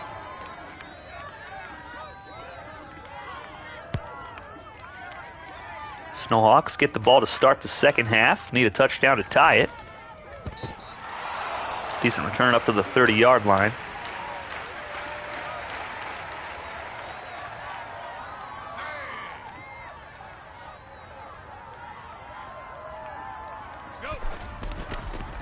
Draw play, that went absolutely nowhere. Blown up from the start.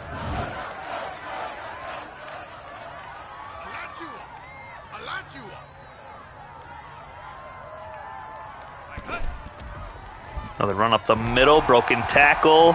Running back still going. That was dangerously close to a touchdown. Beck saves a touchdown though, the safety.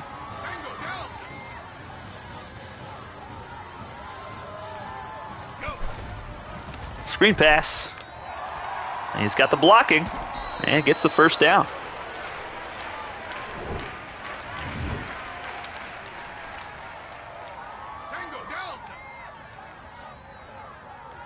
Probably go to the ground here. No, they will throw it. Wide open over the middle. That'll be 5 or 6 more yards.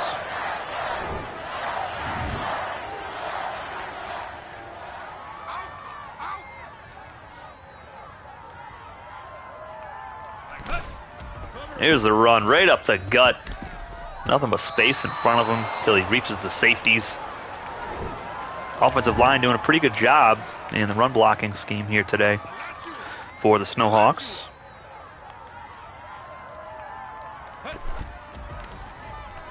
Wide open over the middle. First down to the 20. Snowhawks are driving.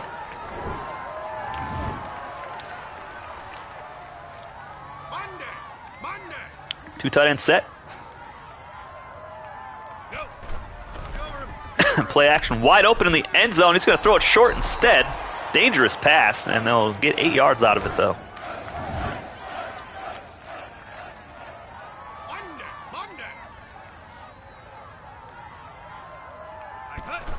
Screen pass again.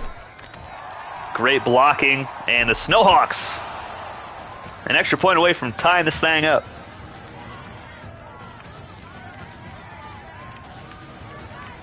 Beautifully set up screen pass.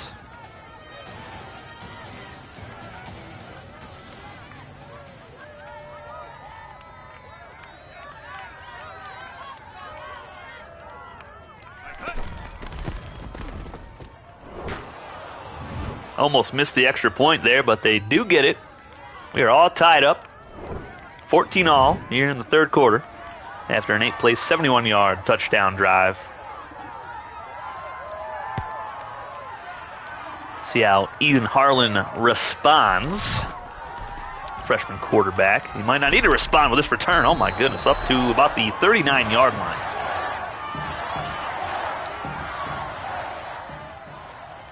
Here we go. Single back set for Harlan. And they will hand this off. Great blocking out front. Still going. Stiff arms the defender. Gets up to the 46-yard line of Northern Alaska. Let's go. Get this one. Could have a deep shot on the left side. Safety is way over to the right. They're going to hand it off instead and pick up 3 more yards.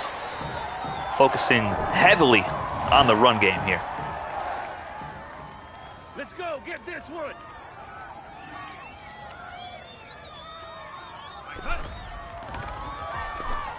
Over the middle. 5-yard pickup.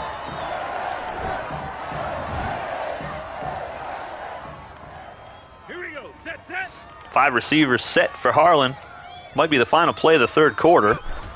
They're going to go screen pass, and that was nearly picked off. They will get one more play here. They'll have to punt it away on 4th and 2. No, they're actually going to go for it. It's a risky play. See what the coach draws up. They'll hand it off up the middle. That's a first down. Too easy.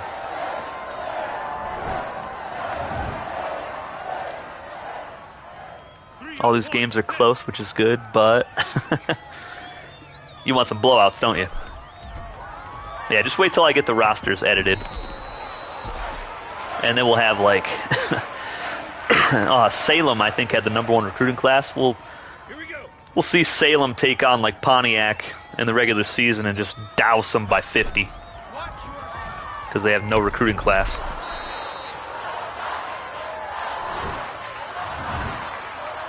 When I sim games on longer quarter lengths, do I get some blowouts? Yeah, I've had some blowouts before, yep. Because right now, like I said, Pontiac has like a 95 or 96 overall. And I've simmed them against, oh my goodness, fumble, recovered by Maui. But right now, I think Meridian is the lowest rated team. And I've had Pontiac sim against them. And they've beat them by, 5 touchdowns. So, here we go. So the ratings do matter. At least from what I've seen. Go. But right now, I mean, most of these schools they're very evenly matched. So we're going to see similar results at this point. Get ready. Variety's the spice of life. I agree. All right, 2-minute warning here in the fourth quarter. Harlan looking to take the lead late in the ball game. And he'll throw it. And that's going to be dropped.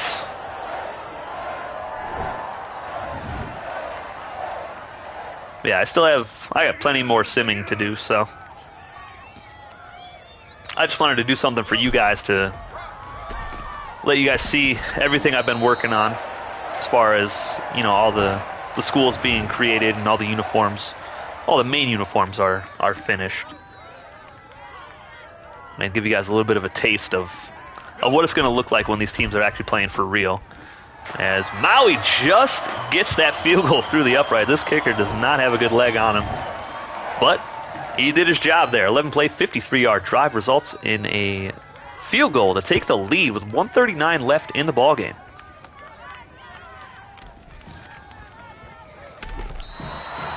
Good preview, though. I'm glad you're enjoying it, man.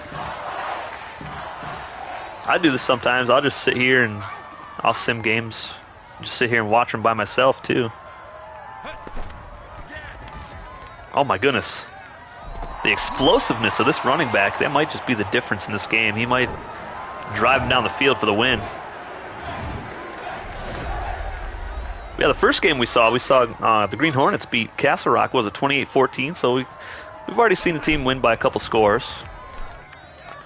Oh, my goodness. Race, the tight end, I think he is, or the fullback, drops the pass. Still got 2 more games coming up. Biloxi Bombers taking on the Laredo Tech Tornadoes. And then the Meridian Mountain Goats traveling to take on the Mojave Tech Prowlers.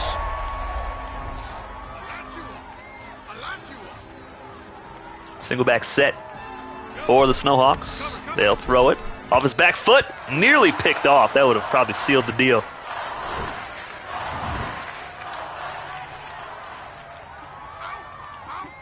Prevent defense here on 4th and 10. Hit something over the middle. Oh no, by the sideline he's wide open, but can he get there? He's going to be short, I think. It looked like he reached for the sticks at the last second, but the Maulers do get the stop. They might be able to run this clock all the way out here. Snowhawks have 1 timeout. So this will be a different kind of ending to it, you know, a defensive stand.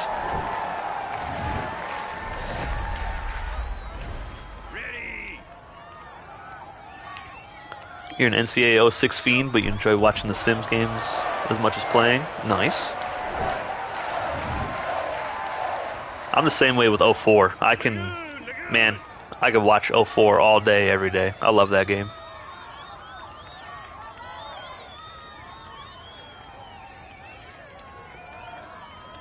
They're down at 14. They're just going to kneel it down.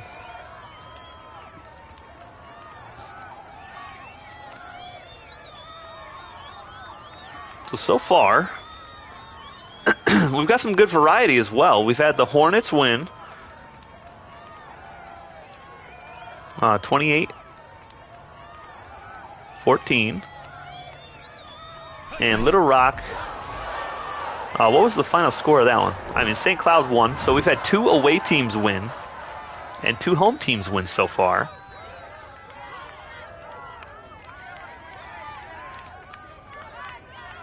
But Brooklyn State, let's see, they won 18-14 at the last second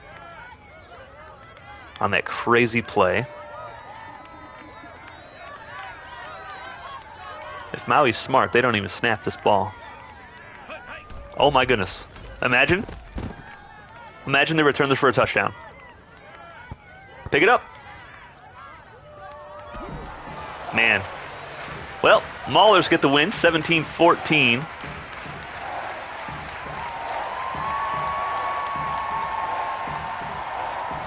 So some low-scoring games so far. But like I said, once we have longer quarters, obviously we'll have more points.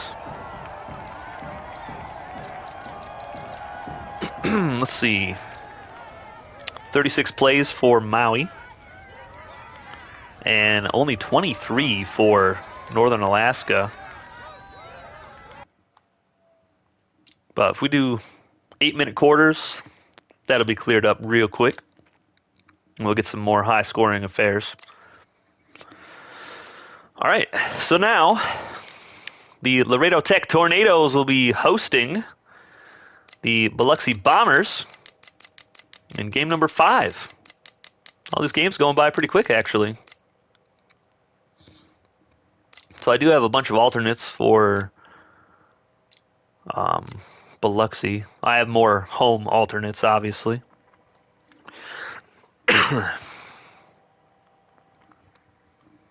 Yeah, I can't remember the St. Cloud Howlers and Little Rock Rush score.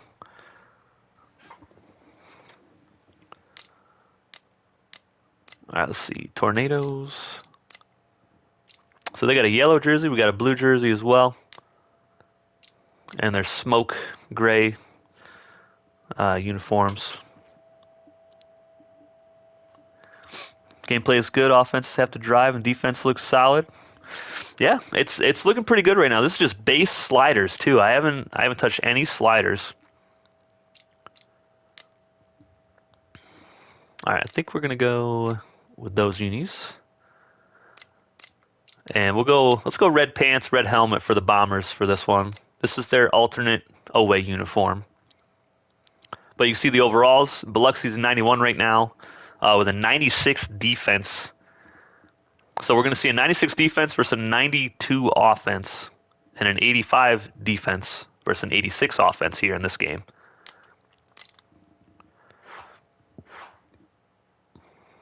All right, let's go to a bigger stadium this time. We'll check this one out. Nighttime. Yes, sir. All right, let's get it. This is our running back matchup. Sherwood Sampson, number 41 for the Bombers, taking on Rocky Payne, number 31 for the Tornadoes. Howlers won 28-21. Thank you, sir.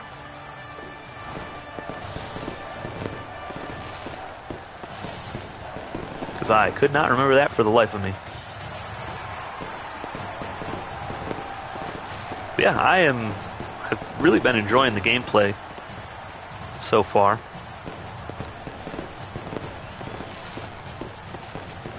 Had two really exciting finishes. They had one 2-score victory for the Hornets in a close game, a defensive stop for the Maui Maulers. And here are the Bombers. Start things off in game number 5. They're going to fumble it right off the bat. And it's scooped up. We're going to have a scoop and score on the first play of this contest. Tornadoes on top quick.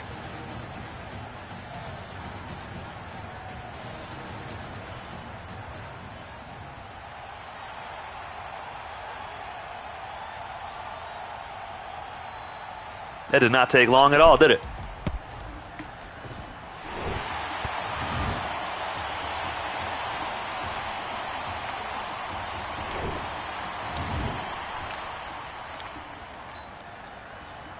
I don't know why it says 31-yard interception return. That's kind of a bug, but... All right, let's see if the Bombers can figure it out. Okay, they held on to the football this time. Let's see what they can do.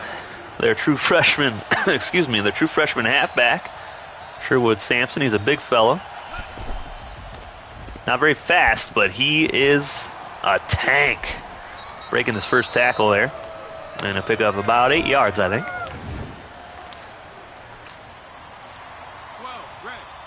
His quarterback's pretty large as well. I think Sampson is 6'2", 230 pounds, something like that. So he fights forward, gets the sticks moving for the Bombers. Biloxi, our second historically black college university today. The first one was the Green Hornets. So this will be a rivalry in the HAC conference. There's a broken tackle, but luckily for the Tornadoes, defensive lineman was there to stop Sampson. Here we go.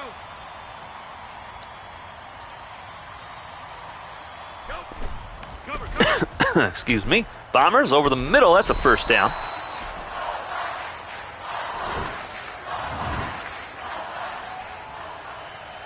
Stay strong. See if they go to Sampson again. They will, and he's going to truck the first defender, and he's still going. Finally brought down by a defensive lineman. Man, he is a tank. He's going to be fun to watch. 7-14-94. Some of the trucking animations are really good in this game. They're going to go play action this time. Over the middle, caught by 82. And he's going to pick up about 13 yards. The Bombers' offense driving. It's an uphill battle, though. It started off with a scoop and score on special teams. There's a quick pass over the middle again. That's a first down. Stiff arm up to the 10-yard line.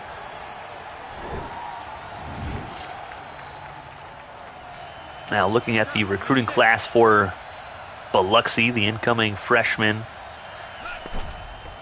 They had 14 signings. They had the 9th-ranked class as Sampson gets up to the 4-yard line. Sampson, their second highest rated recruit, 3-star halfback. They got a 3-star receiver as well, Gerard Presley. They're going to go fullback here, and the big fella punches in for 6. They got a 3-star guard, Lamont Sanford. 3-star center, Benny Bogle. Outside linebacker, Demetrius Philpott. He's a 3-star out of Pacific. They got a 3-star corner, Ben Marsden out of North Central. And 4-star strong safety, Al Gibson out of Northeast. That guy is a beast. Really looking forward to seeing him play. Bombers tied up after a 9-play, 73-yard touchdown drive. Let's see if their defense can do something good here for them.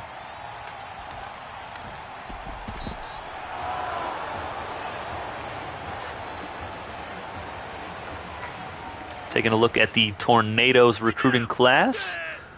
Let's see what we got here. If I can find them.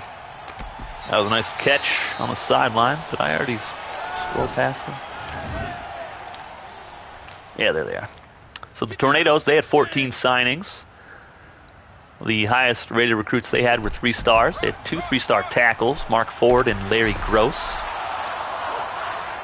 And on defense, they had 3 other 3 stars. An outside linebacker, Norman Meyer.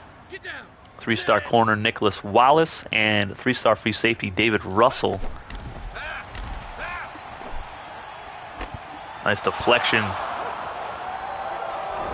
When do I think the regular games will begin?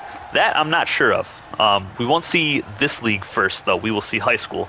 So I have to complete the high school teams. I have to figure out a form for everybody to edit in the Discord so that they can create their players and somehow attach, what do I have? PayPal or Cash App or whatever the heck it is, so people can pay for their careers. And once I get that all figured out, then we will get into our second season of high school football. But I'm hoping to get that started in the next few months, though. Sampson picks up 6 more yards.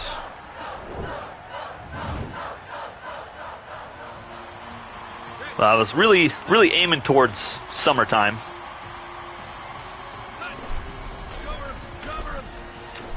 Man, wide open. Able to hang on to it for the first down.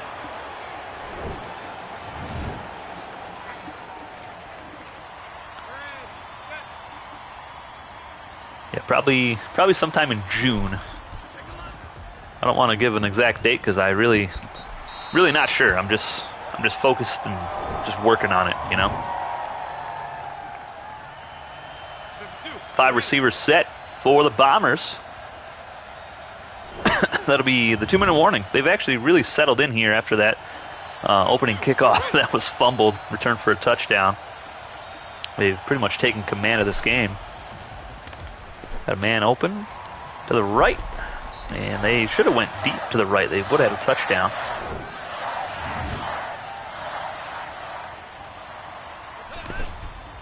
Sampson gets the carry up inside the red zone.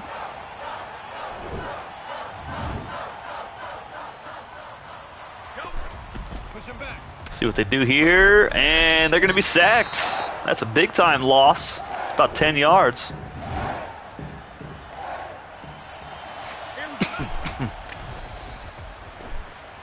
Wide open is Sherwood Sampson out of the backfield. He might take it the distance, and he's dropped around the 1 or 2 yard line. Touchdown saving tackle. But he just slipped out of the backfield undetected. And they're going to hand it off to Sampson, and he's in. Touchdown, Bombers. They take the lead.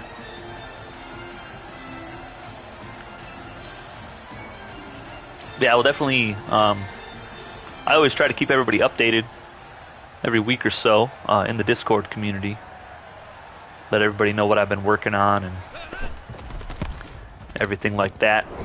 There's always news alerts and stuff for upcoming streams or everything like that. 9-play, 64-yard touchdown drive for Biloxi.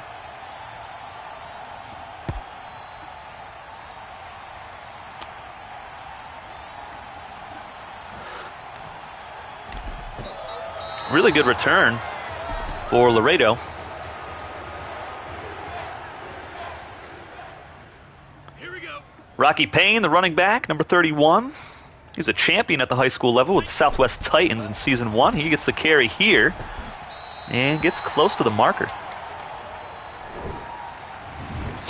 Do you like the teams have to drive the ball? Yeah, we've had some really good drives, especially My favorite one so far was the game-winning touchdown drive from the St. Cloud Howlers, the true freshman quarterback, Mordecai Van Howell. That was a beautiful touchdown drive, led by a 19-year-old.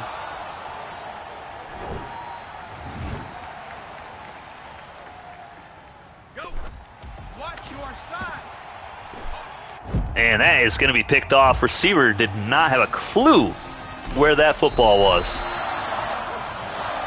The Bombers get the ball right back. Yeah, receiver, I don't think he was necessarily ready for that ball yet. He got there before he made his turn.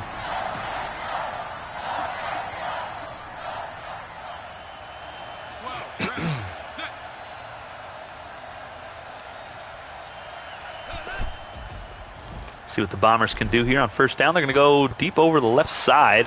The post route. Couldn't connect. 45 seconds left. They do have all 3 timeouts remaining.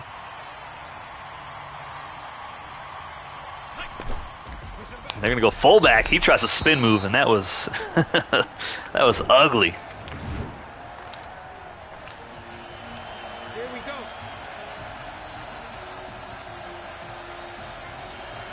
Five receivers set. Got a man open on the left side. He throws it back to the right, though. That was nearly intercepted. Oh, my goodness. So you definitely are going to want a good quarterback, or else your team is going to be in some trouble.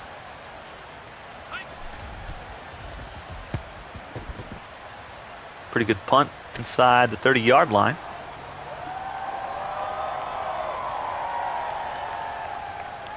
Tornadoes got to get something going on offense. Their only points came from a scoop and score on the first play of the game. Rocky Payne gets the carry. Nice cut upfield. Can he make the last man miss? No, he cannot. But he runs it all the way up to the 46-yard line of Biloxi. They'll give it to him again. He'll pick up 3 more.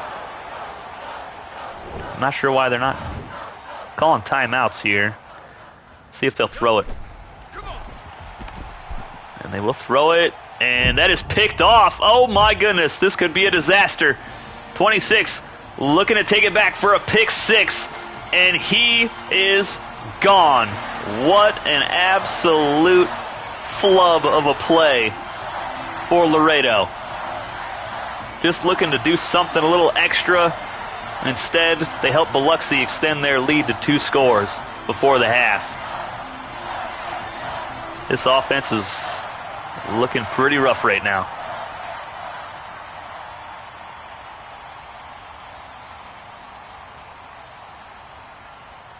These red helmets, red pants look pretty nice on Biloxi as well. I like how they turned out. Got the chrome helmets.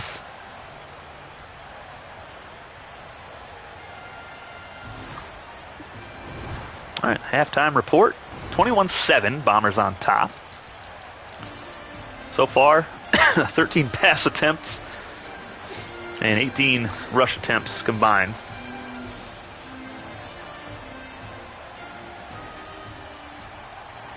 Tornadoes got to get something going. They're kind of getting beat up in front of their home crowd.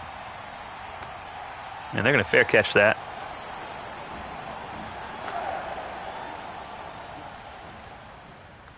Get down. Set. All right, see what they do here. Over the middle, nice catch, broken tackle, 8-yard pickup.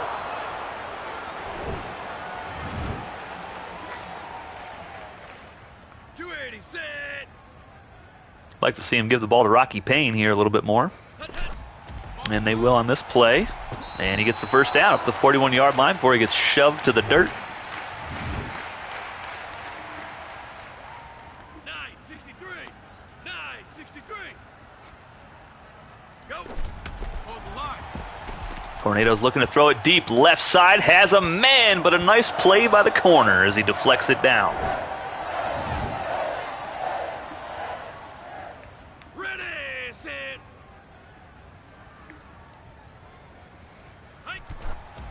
And they'll look to throw it again. Rocky Payne is wide open. That's the running back. He'll pick up 4. Very stagnant looking offense for Laredo Tech. Set. Hike. Quarterback takes off, and he's got a lot of space in front of him. Gets the first down inside the 35-yard line. There we go. Finally get a dual threat quarterback taken off, showing the wheels. 63. And that was a big-time third down conversion as well. The offense really needed that. And that throw went to the cameraman. Oh, my goodness. Florida. Florida. Hike. Watch that. Play action. Left side, open. That's the tight end. He'll pick up a few.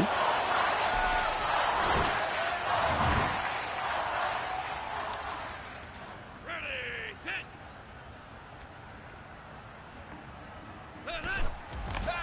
See what they can do on 3rd and 6. Over the middle, they are going to convert for the first down. That's huge.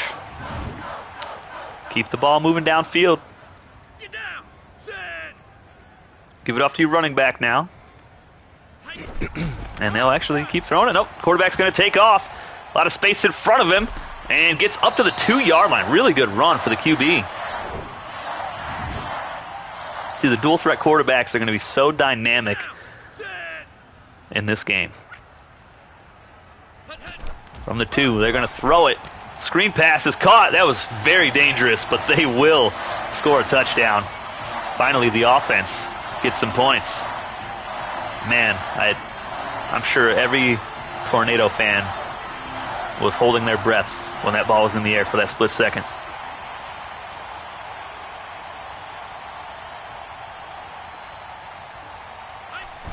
Extra point is up. Kicker, not a very strong leg, but he does put it through. It's 21-14 now. 58 seconds left in the 3rd quarter. 10-play, 75-yard touchdown drive.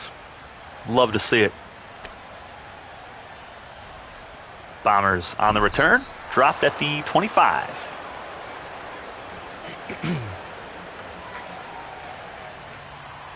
Get ready. Get ready.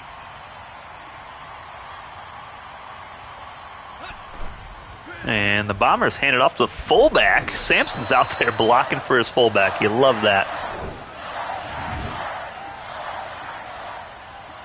52. Get ready. Hike. Sampson gets the carry this time. First down. Up to about the 42, 43-yard line. Trap. 96. Defense coming out in a prevent set, it looks like. I'm not sure why. They're going to hand it off to Sampson right up the middle. A lot of space because of that defensive play call. And that's another first down. Get ready. Get ready. Hike. Sampson again. Keep going back to the big fella, breaking a tackle around the marker. I'm not sure if they'll give him the first down or not. That'll end the 3rd quarter. Stop time. 21-14. Biloxi leads it. Cover. Cover. And Sampson breaks a tackle. He's going to move the chains again. Well, guys, what has been your favorite team so far? Maybe your favorite moment or favorite player? Let me know. Here's Sampson again. Good blocking. Nice spin move. He'll pick up 8 or 9 more. As the Bombers look to just pound the rock and run the clock down. Here we go.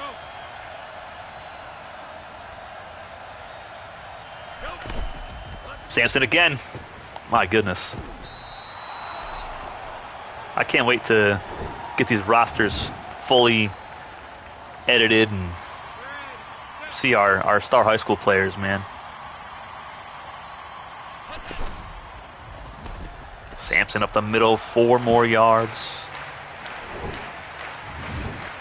The Bulldogs game was really good. Oh, the Generals and the Bishops? Yeah. That finish was outrageous. Instead of kicking a field goal for the win, they'd throw it.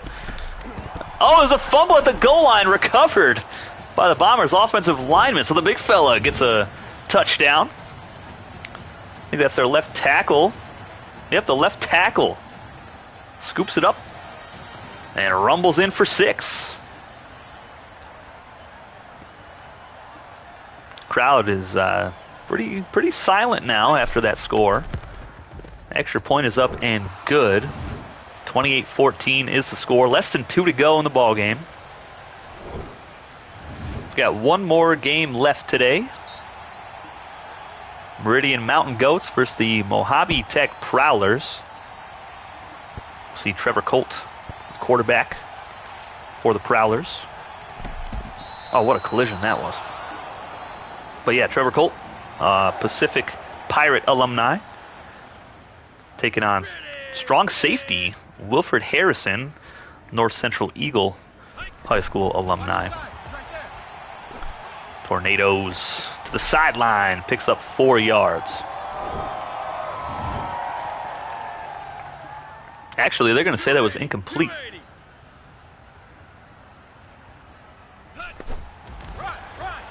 They got to go deep. Rocky Payne gets the catch. That's the running back. He'll get it up to about the 29-yard line. Tornadoes call a timeout. They are running out of time. Quickly. Here we go.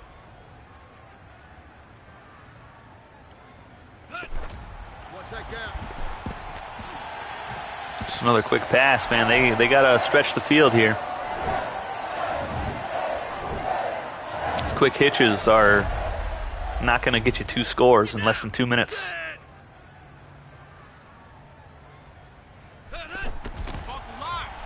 Wide open. It's the tight end. And he's going to get the first down. This has been a decent drive, but they're wasting all their timeouts, and they're only at almost midfield. Florida. Got to take a deep shot downfield now. Hold your gap. Play action. Wide open, Rocky Payne, the running back, breaks a tackle. One man to beat, and he's dropped at the 20-yard line.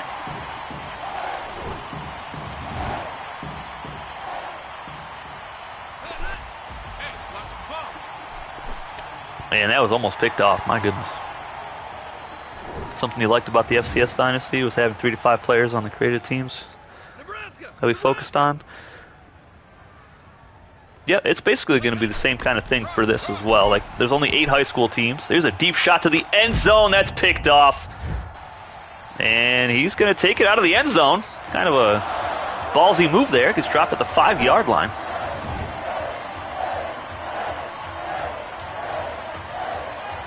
I was using 06, so we had 120 teams instead of 24. Yeah, that's true. We're definitely going to be able to follow players a lot easier in this. Trust me, because there's only going to be 8 high school teams and 24 college. So, especially if you're getting your own player, it's going to be so easy for you to follow your player's career. You just watch the games, you know. You can track your own stats or whatever you want.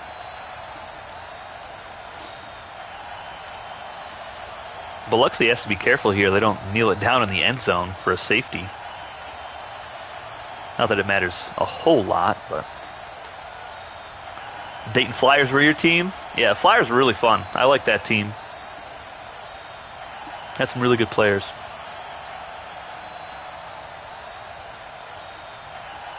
I can't even remember how many seasons I played of that. Was it 3 seasons? 3 or 4? I think it was 3. Alright, so it looks like we're going to have another 28-14 finish here. Unless they snap the ball here and down it in the end zone.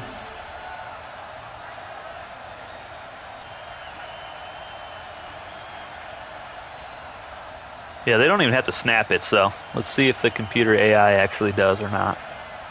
I'm assuming they will. Yep. 28-16 will be the final.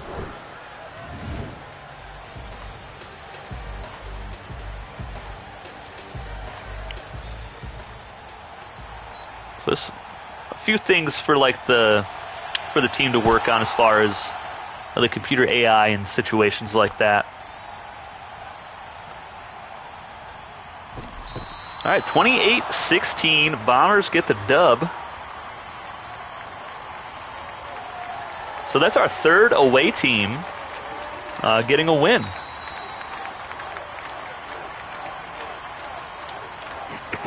So far we've had the Howlers 1 away, Bishops 1 away, and now the Bombers. Yeah, it's the second time a team snapped the ball and they didn't have to. Yep. Yeah, there's some slight things that need to be tweaked. I'm hoping that by the time I get this started, there's supposed to be more updates. So there will at least be one more update to the game, one major update to the game before these leagues actually start. So the last update, they already did fix several of the in-game issues. Let's see, pass completions attempts. So Laredo had 19 pass attempts, 8 rush attempts, so only 27 plays. The Bombers ran the ball 22 times, so they had 30 plays. Okay. Yeah, I think 8-minute quarters is going to be perfect, I think. Because we'll get closer. Let's see, we're doing 3 now, so we'll get closer to like 60, 70 plays, something like that. All right, let's load up our final game for the Hammer Athletic Conference here in the College Football Alliance. The Mojave Tech Prowlers will be taking on the Meridian Mountain Goats.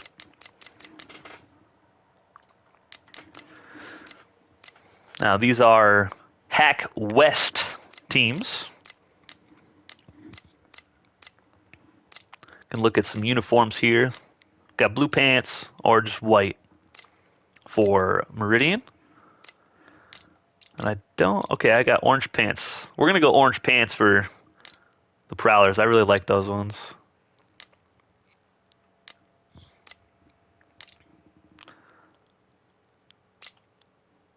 All right.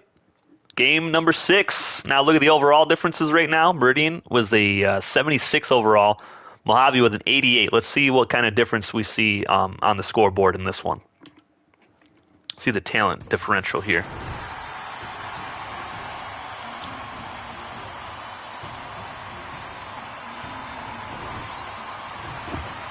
Excuse me. Knowing nothing about these teams, it really does help to have a couple of players to focus on. Sure does. Yep, this game you're going to follow Mojave Tech's quarterback, Trevor Colt. He's one of our former high school players. And for the Meridian Mountain Goats, the best player on their team is strong safety Wilfred Harrison, former North Central Eagle alumni from our high school league. Yeah, Meridian is definitely the lowest rated team, so I've watched them get beat by 5 touchdowns before. I've watched them somehow win a close game against the Howlers in a sim before. It's going to be fun. See what happens. True freshman quarterback Trevor Colt taking the field for Mojave Tech. There he is, number 4. See what they do first play of the ball game. They're going to go ground, and there's one man to beat, and a nice tackle, and that is Wilfred Harrison, the strong safety that I mentioned. So true freshman saving a touchdown. He is a big hitting safety, very strong player. So it should be a pretty good matchup between the quarterback and the safety in this one. 2 broken tackles here. You can see the Mountain Goats struggle to tackle a little bit. Not a very well coached defense, I must say. Prowlers on the ground again, spin move.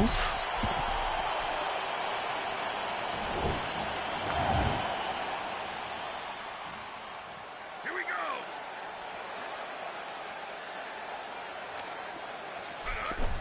Trevor Colt looking to throw it.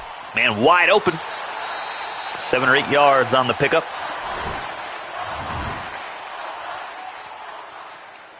Let's go. Get one. 4 receivers set. And Colt will hand it off. And there's a nice tackle by a linebacker, actually.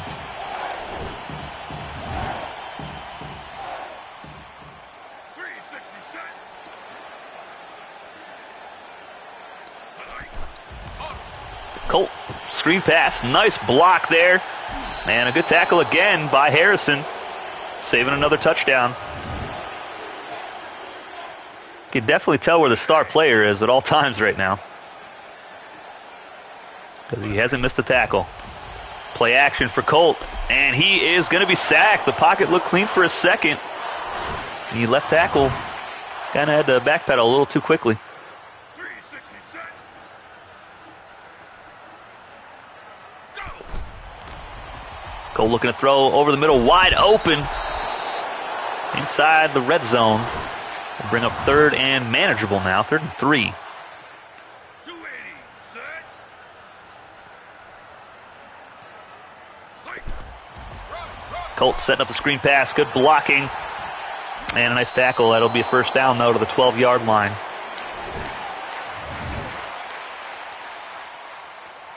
Here we go. Hike. Colt to throw again. Wide open. That's the running back, Trujillo, for the touchdown. Meridian had a really hard time stopping the Prowlers on that drive. And that orange and black just looks so clean.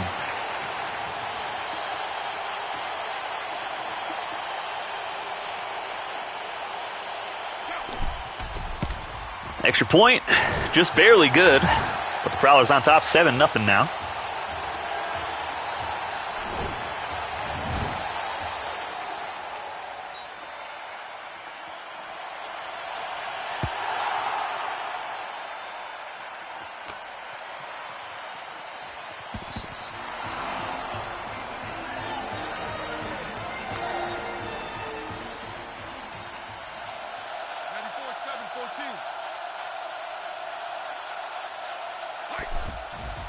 Mountain Goats on offense.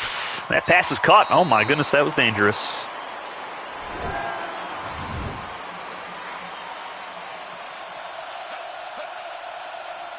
I formation set. They're going to go fullback right up the middle. Prowlers did not expect that one. That's a first down.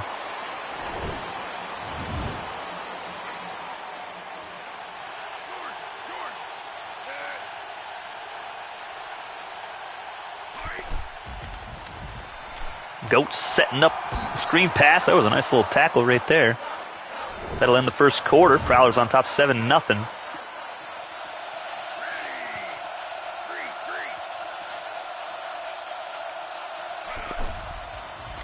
And off to the left side. 4 yards. Actually gave him 5 yards on the play. High formation. 3rd down and 2. See if they can keep the drive going. They're going to try to throw it right side, wide open for a screen. That's a first down. So they're not getting a lot of yards, but they are moving the chains. Ready, set, hike. Right up the middle. 3 or 4 more yards up that gut.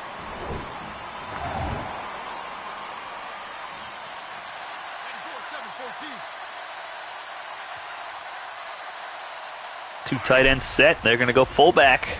And he'll pick up maybe 4 yards. So another manageable 3rd down situation here for Meridian.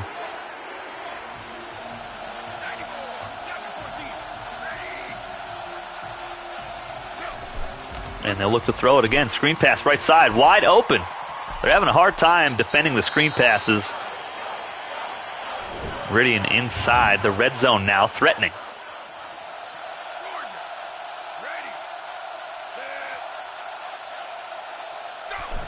Fullback again. I mean, they're not running a whole lot of different plays here, but it's been working on this drive. 2nd down and 8. Handoff up the middle. And they'll pick up 6 more yards. Let's see if they do another screen pass here on 3rd and short.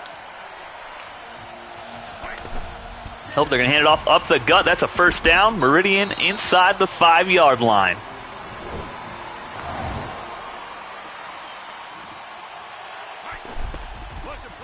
And they are stuffed at the 1-yard line. 2nd and goal coming up. Pretty impressive drive, though. And now they're stuffed in the backfield. 3rd and goal coming up from the 3-yard line. See if the Prowler defense can hold strong after a very long drive from the Mountain Goats, and they will stuff them. A goal line stand. The defense finally wakes up inside the 5-yard line. Meridian will attempt the field goal. 29-yard attempt, or 19-yard attempt, rather. And he just barely got that through the upright. It's 7-3. Prowlers will have a minute left. That was a 14-play, 72-yard field goal drive. Took 2.5 minutes off the clock. 57 seconds to go. Prowlers returning this kick from their own 8-yard line.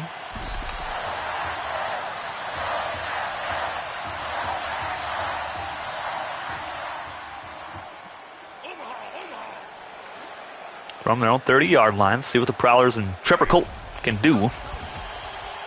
Kind of a delayed handoff, and it's going to work out very nicely for them. Stiff arm.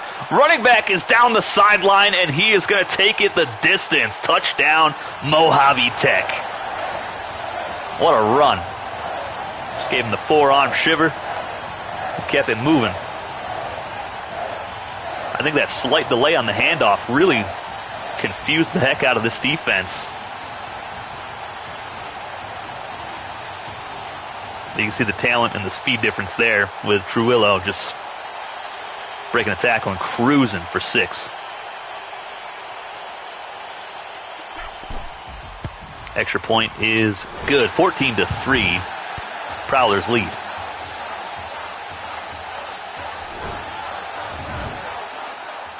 One play, 70 yards. That's all it takes, folks.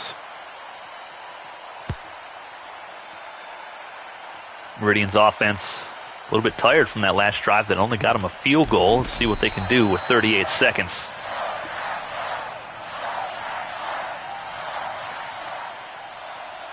Here we go. 14. Ready.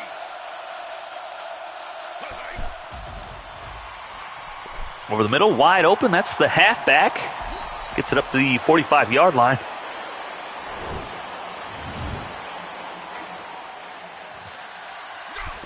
Saving their timeouts. They're going to hand this off and only get a yard out of it.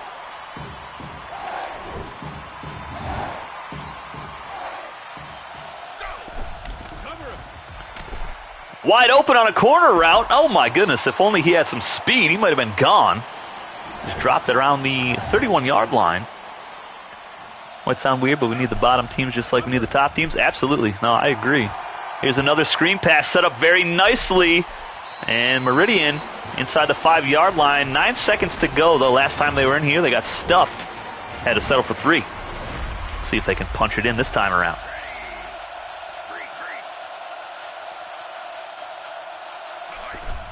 They will throw it. Another screen pass. And he is not going to get there. They're going to have to call another timeout. They might have enough time to do 2 more plays.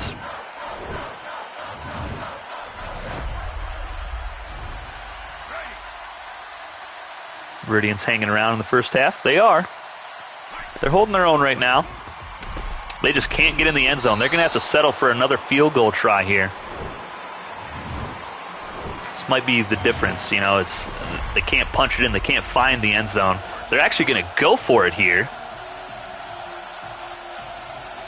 I think they might feel the game slipping away already, and they are not going to get it. Another goal line stand for Mojave Tech. Questionable play call there. You kick the field goal, you're only down by 1 score still. But now it's a 2-score game.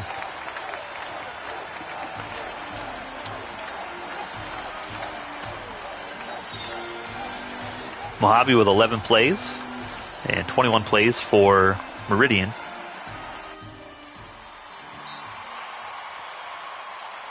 Mountain Goats get the ball to start the second half. And they're going to drop the kickoff. My goodness. They are beating themselves right now. They should have taken the 3 points to end that first half. Then they could have drove down and got a touchdown, possibly 2-point conversion, and tie it up. My goodness, what a hit by number 11.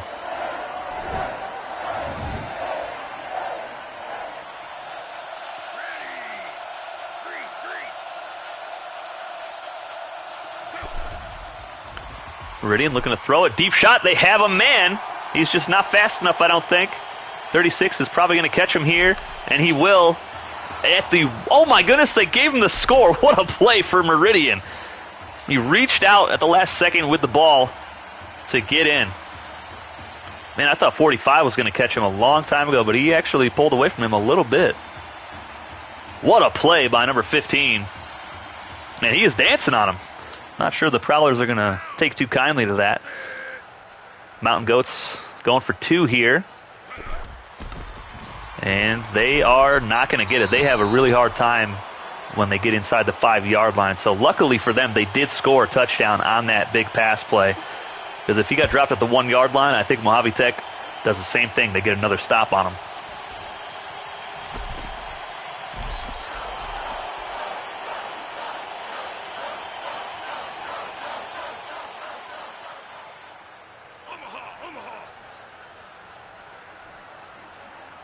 Colt under center. Looking to throw. Man, wide open. That's Trujillo, the running back. They got to keep an eye on him because he is quick.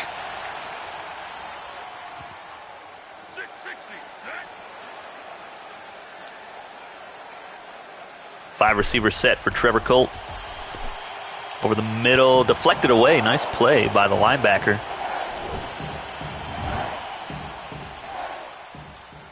Hey, listen up, listen up. Go.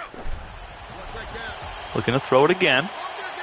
He's got all day to throw it, but oh my goodness, he's going to take a chance, and it actually went through the receiver's hands. Risky pass, but the receiver should have been able to make a play on that. Now it's 3rd down and 10 for the Prowlers. They'll throw it, and that's going to be somehow caught for the first down to the 35-yard line. Thought for sure that would have been at the least deflected. 4-receiver set for the freshman. And they're going to hand it off. Trujillo, he's dangerous. He picks up 8.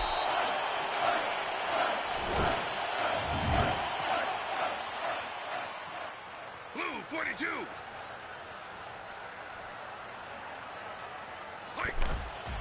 Another handoff to Trujillo. Man, I don't know why he tried to spin there. He could have just ran to the outside and probably scored.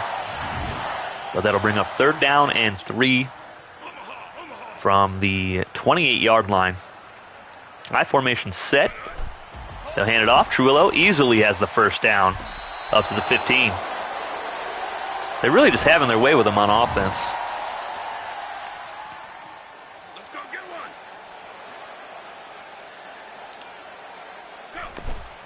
one. Another handoff. Trujillo inside the 5-yard line. See if they can show the Mountain Goats how to do it inside the 5. Ready, set.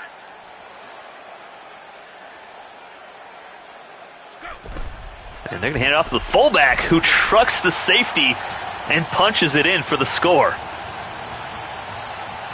They'll extend their lead, 2-score lead now. 20-9.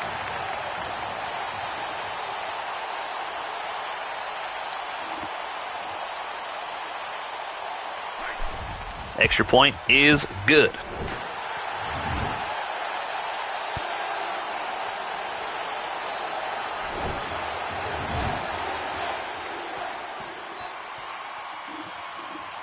Nine plays, 64-yard touchdown drive.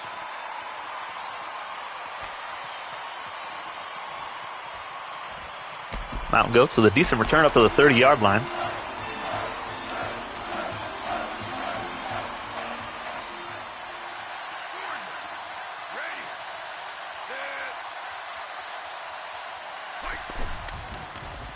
And they're going to throw left side. Wide open is the halfback. He just lays it on the dirt.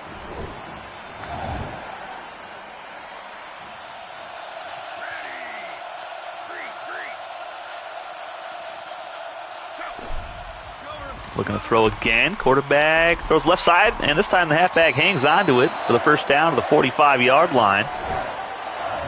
Threw that in a pretty tight window.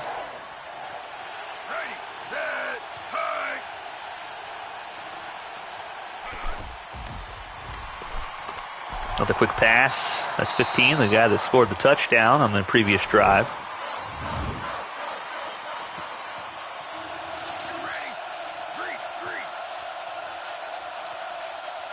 See if they go to the ground here. They will. Fullback dive up the middle, and he will move the chains.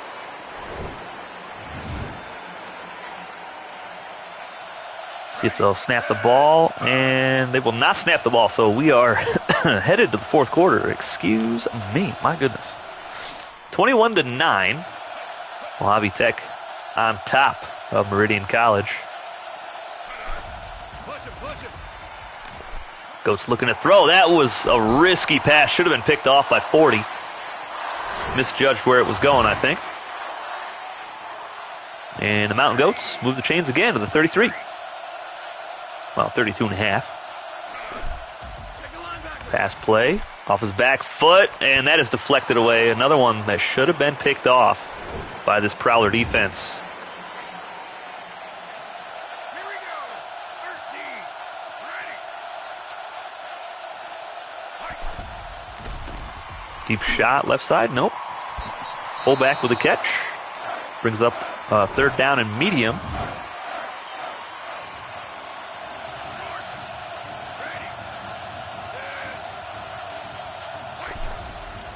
And they're going to hand it off, and they do not get the first down. Meridian calls a timeout. Excuse me, my goodness.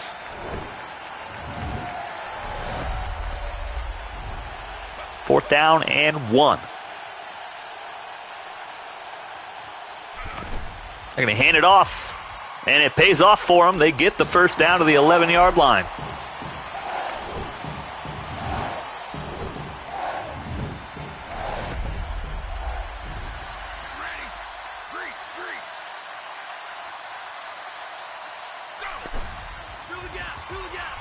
Going to the air. Halfback has it to the 1-yard line. And Meridian will call another timeout. That's their final timeout of the ball game. From the 1-yard line, can they punch it in? They're going to hand it off, and this time they do. They find pay dirt. They are within one score. See if they'll go for an onside kick, though.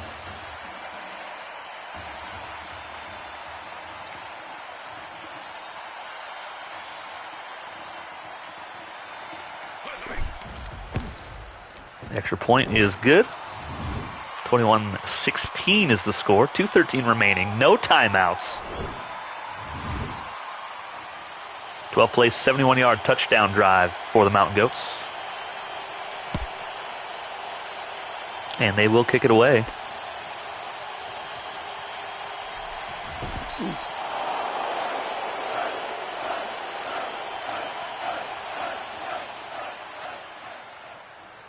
They just got to run this clock out. That's all they got to do. And they'll hand it off to Trujillo up the middle. Pick up 9. That'll get them to the 2-minute warning.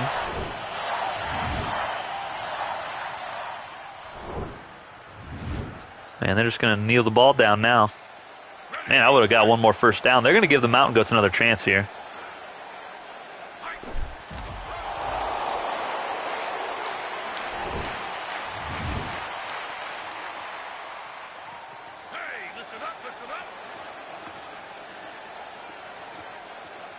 I think in a 24-team league, maybe 12 to 16 average teams, 4 to 6 good, 4 to 6 bad. Yeah, that's pretty much what we'll have, most likely. Pretty similar to that.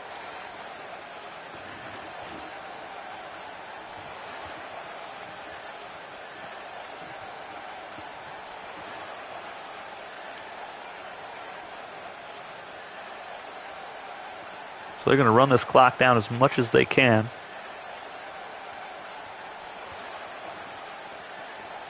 Yeah, the clock management's a little iffy. Would have liked to have seen them run the ball and get that first down on 2nd and 1. Then they could have knelt it down.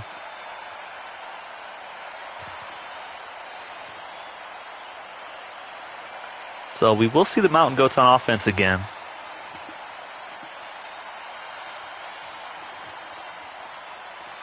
Yeah, we definitely do have some pass-heavy schools.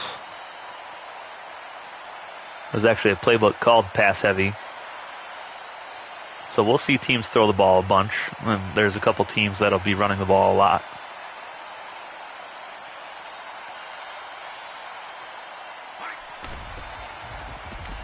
Oh my goodness, the Mountain Goats get a blocked punt, and they're probably going to scoop this up and score. Oh my goodness. A blocked punt touchdown. Because they didn't want to run it on 2nd and 1 to get a first down. Wow. Well, we'll see Trevor Colts, the freshman quarterback, with 20 seconds left. See if he can get his team downfield. Oh my goodness. And they get the 2-point conversion, so if they get downfield and kick a field goal, we're going to overtime. Cool that block punt is an actual... Yeah, I was actually playing my older brother online, and I blocked a field goal of his before, too, so that's also possible. Mountain Goats looking for the monumental upset here. With Trevor Colt, 21 seconds left on the clock for Mojave Tech in front of this sold-out crowd at home, kind of in disbelief at the moment as to what just happened. They had the game in the bag, but they do have all 3 timeouts remaining. 19 seconds to go. They're at their 23-yard line.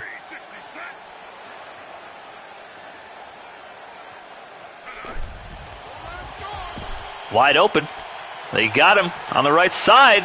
88, all the way inside the 40-yard line to about the 39. They call a timeout. That was a beautiful play. Great execution by the Prowler offense. 5 receivers set.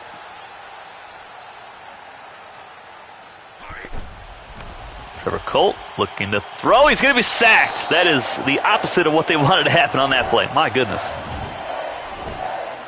What a crazy game this is.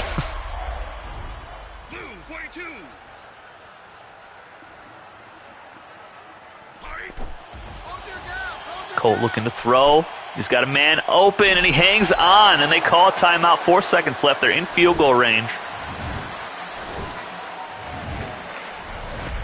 Tell you what, I mean, at least we'll have an exciting finish. They're going to go. They're just going to throw it. They got to throw it to the end zone here. They don't trust their kicker. Throw it up. And they do not throw it to the end zone. Meridian is going to get the upset, 24-21, off a blocked punt returned for a touchdown. Incredible finish.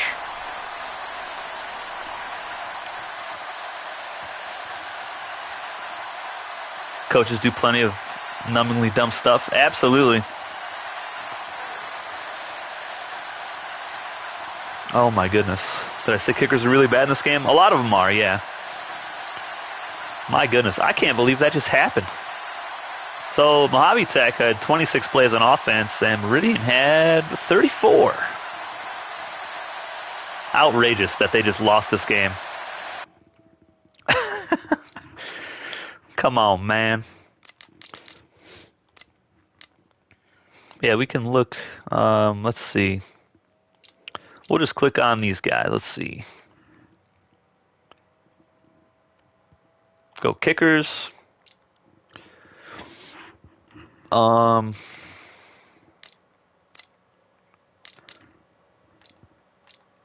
Let's see. What am I doing? Here we go.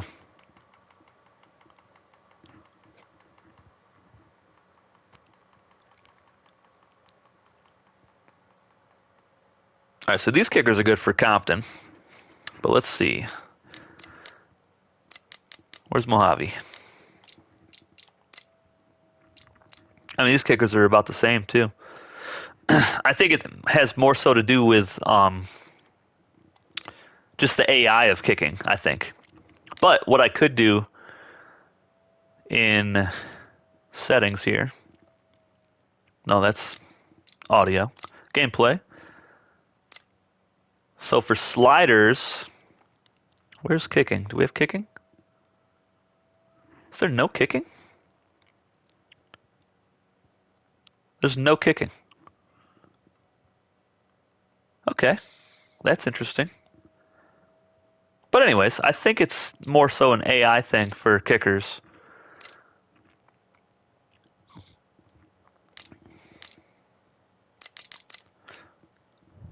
So yeah, the next stream that we do, the teams that will be showcased will be from the Optimus Athletic Conference. So we will have, let's see, I'll show you. First team for the OAC West will be the Billings Express. Then we will have the Compton State Cougars. We'll go to Salem Night Fury, who had the #1 recruiting class. And then we'll have the Santa Fe Crusaders. The Omaha Law. The St. Mary Invaders. Springfield Prairie Dogs will be there as well. And the Fort Thomas Stallions, a couple Brown teams. And then the OAC East, that was the Central, the last 4 teams I just mentioned. The OAC East will be the Rockland Vikings, the Jamestown Revolution, the Gold Coast Rays, and the Pontiac Panthers. See, they have a 96 overall, but yeah, that'll be the OAC Conference Showcase stream. I'm hoping to get everything ready for this coming Saturday. If you guys don't see me on Saturday, or you don't see me post any updates in the Discord by then, it'll probably be that Sunday instead. But that's going to be it for me for this. Hopefully you guys enjoyed this stream. We had some pretty good games. We actually had 4 away teams get victories. The only 2 home teams that won were the Green Hornets and the Maui Maulers. So we saw Little Rock lose at home, Garden State, Laredo Tech, and Mojave Tech lose a stunner to Meridian off that blocked punt. But yeah, anyway, hopefully you all enjoyed it. I'll catch you all in the next one. Take it easy, guys.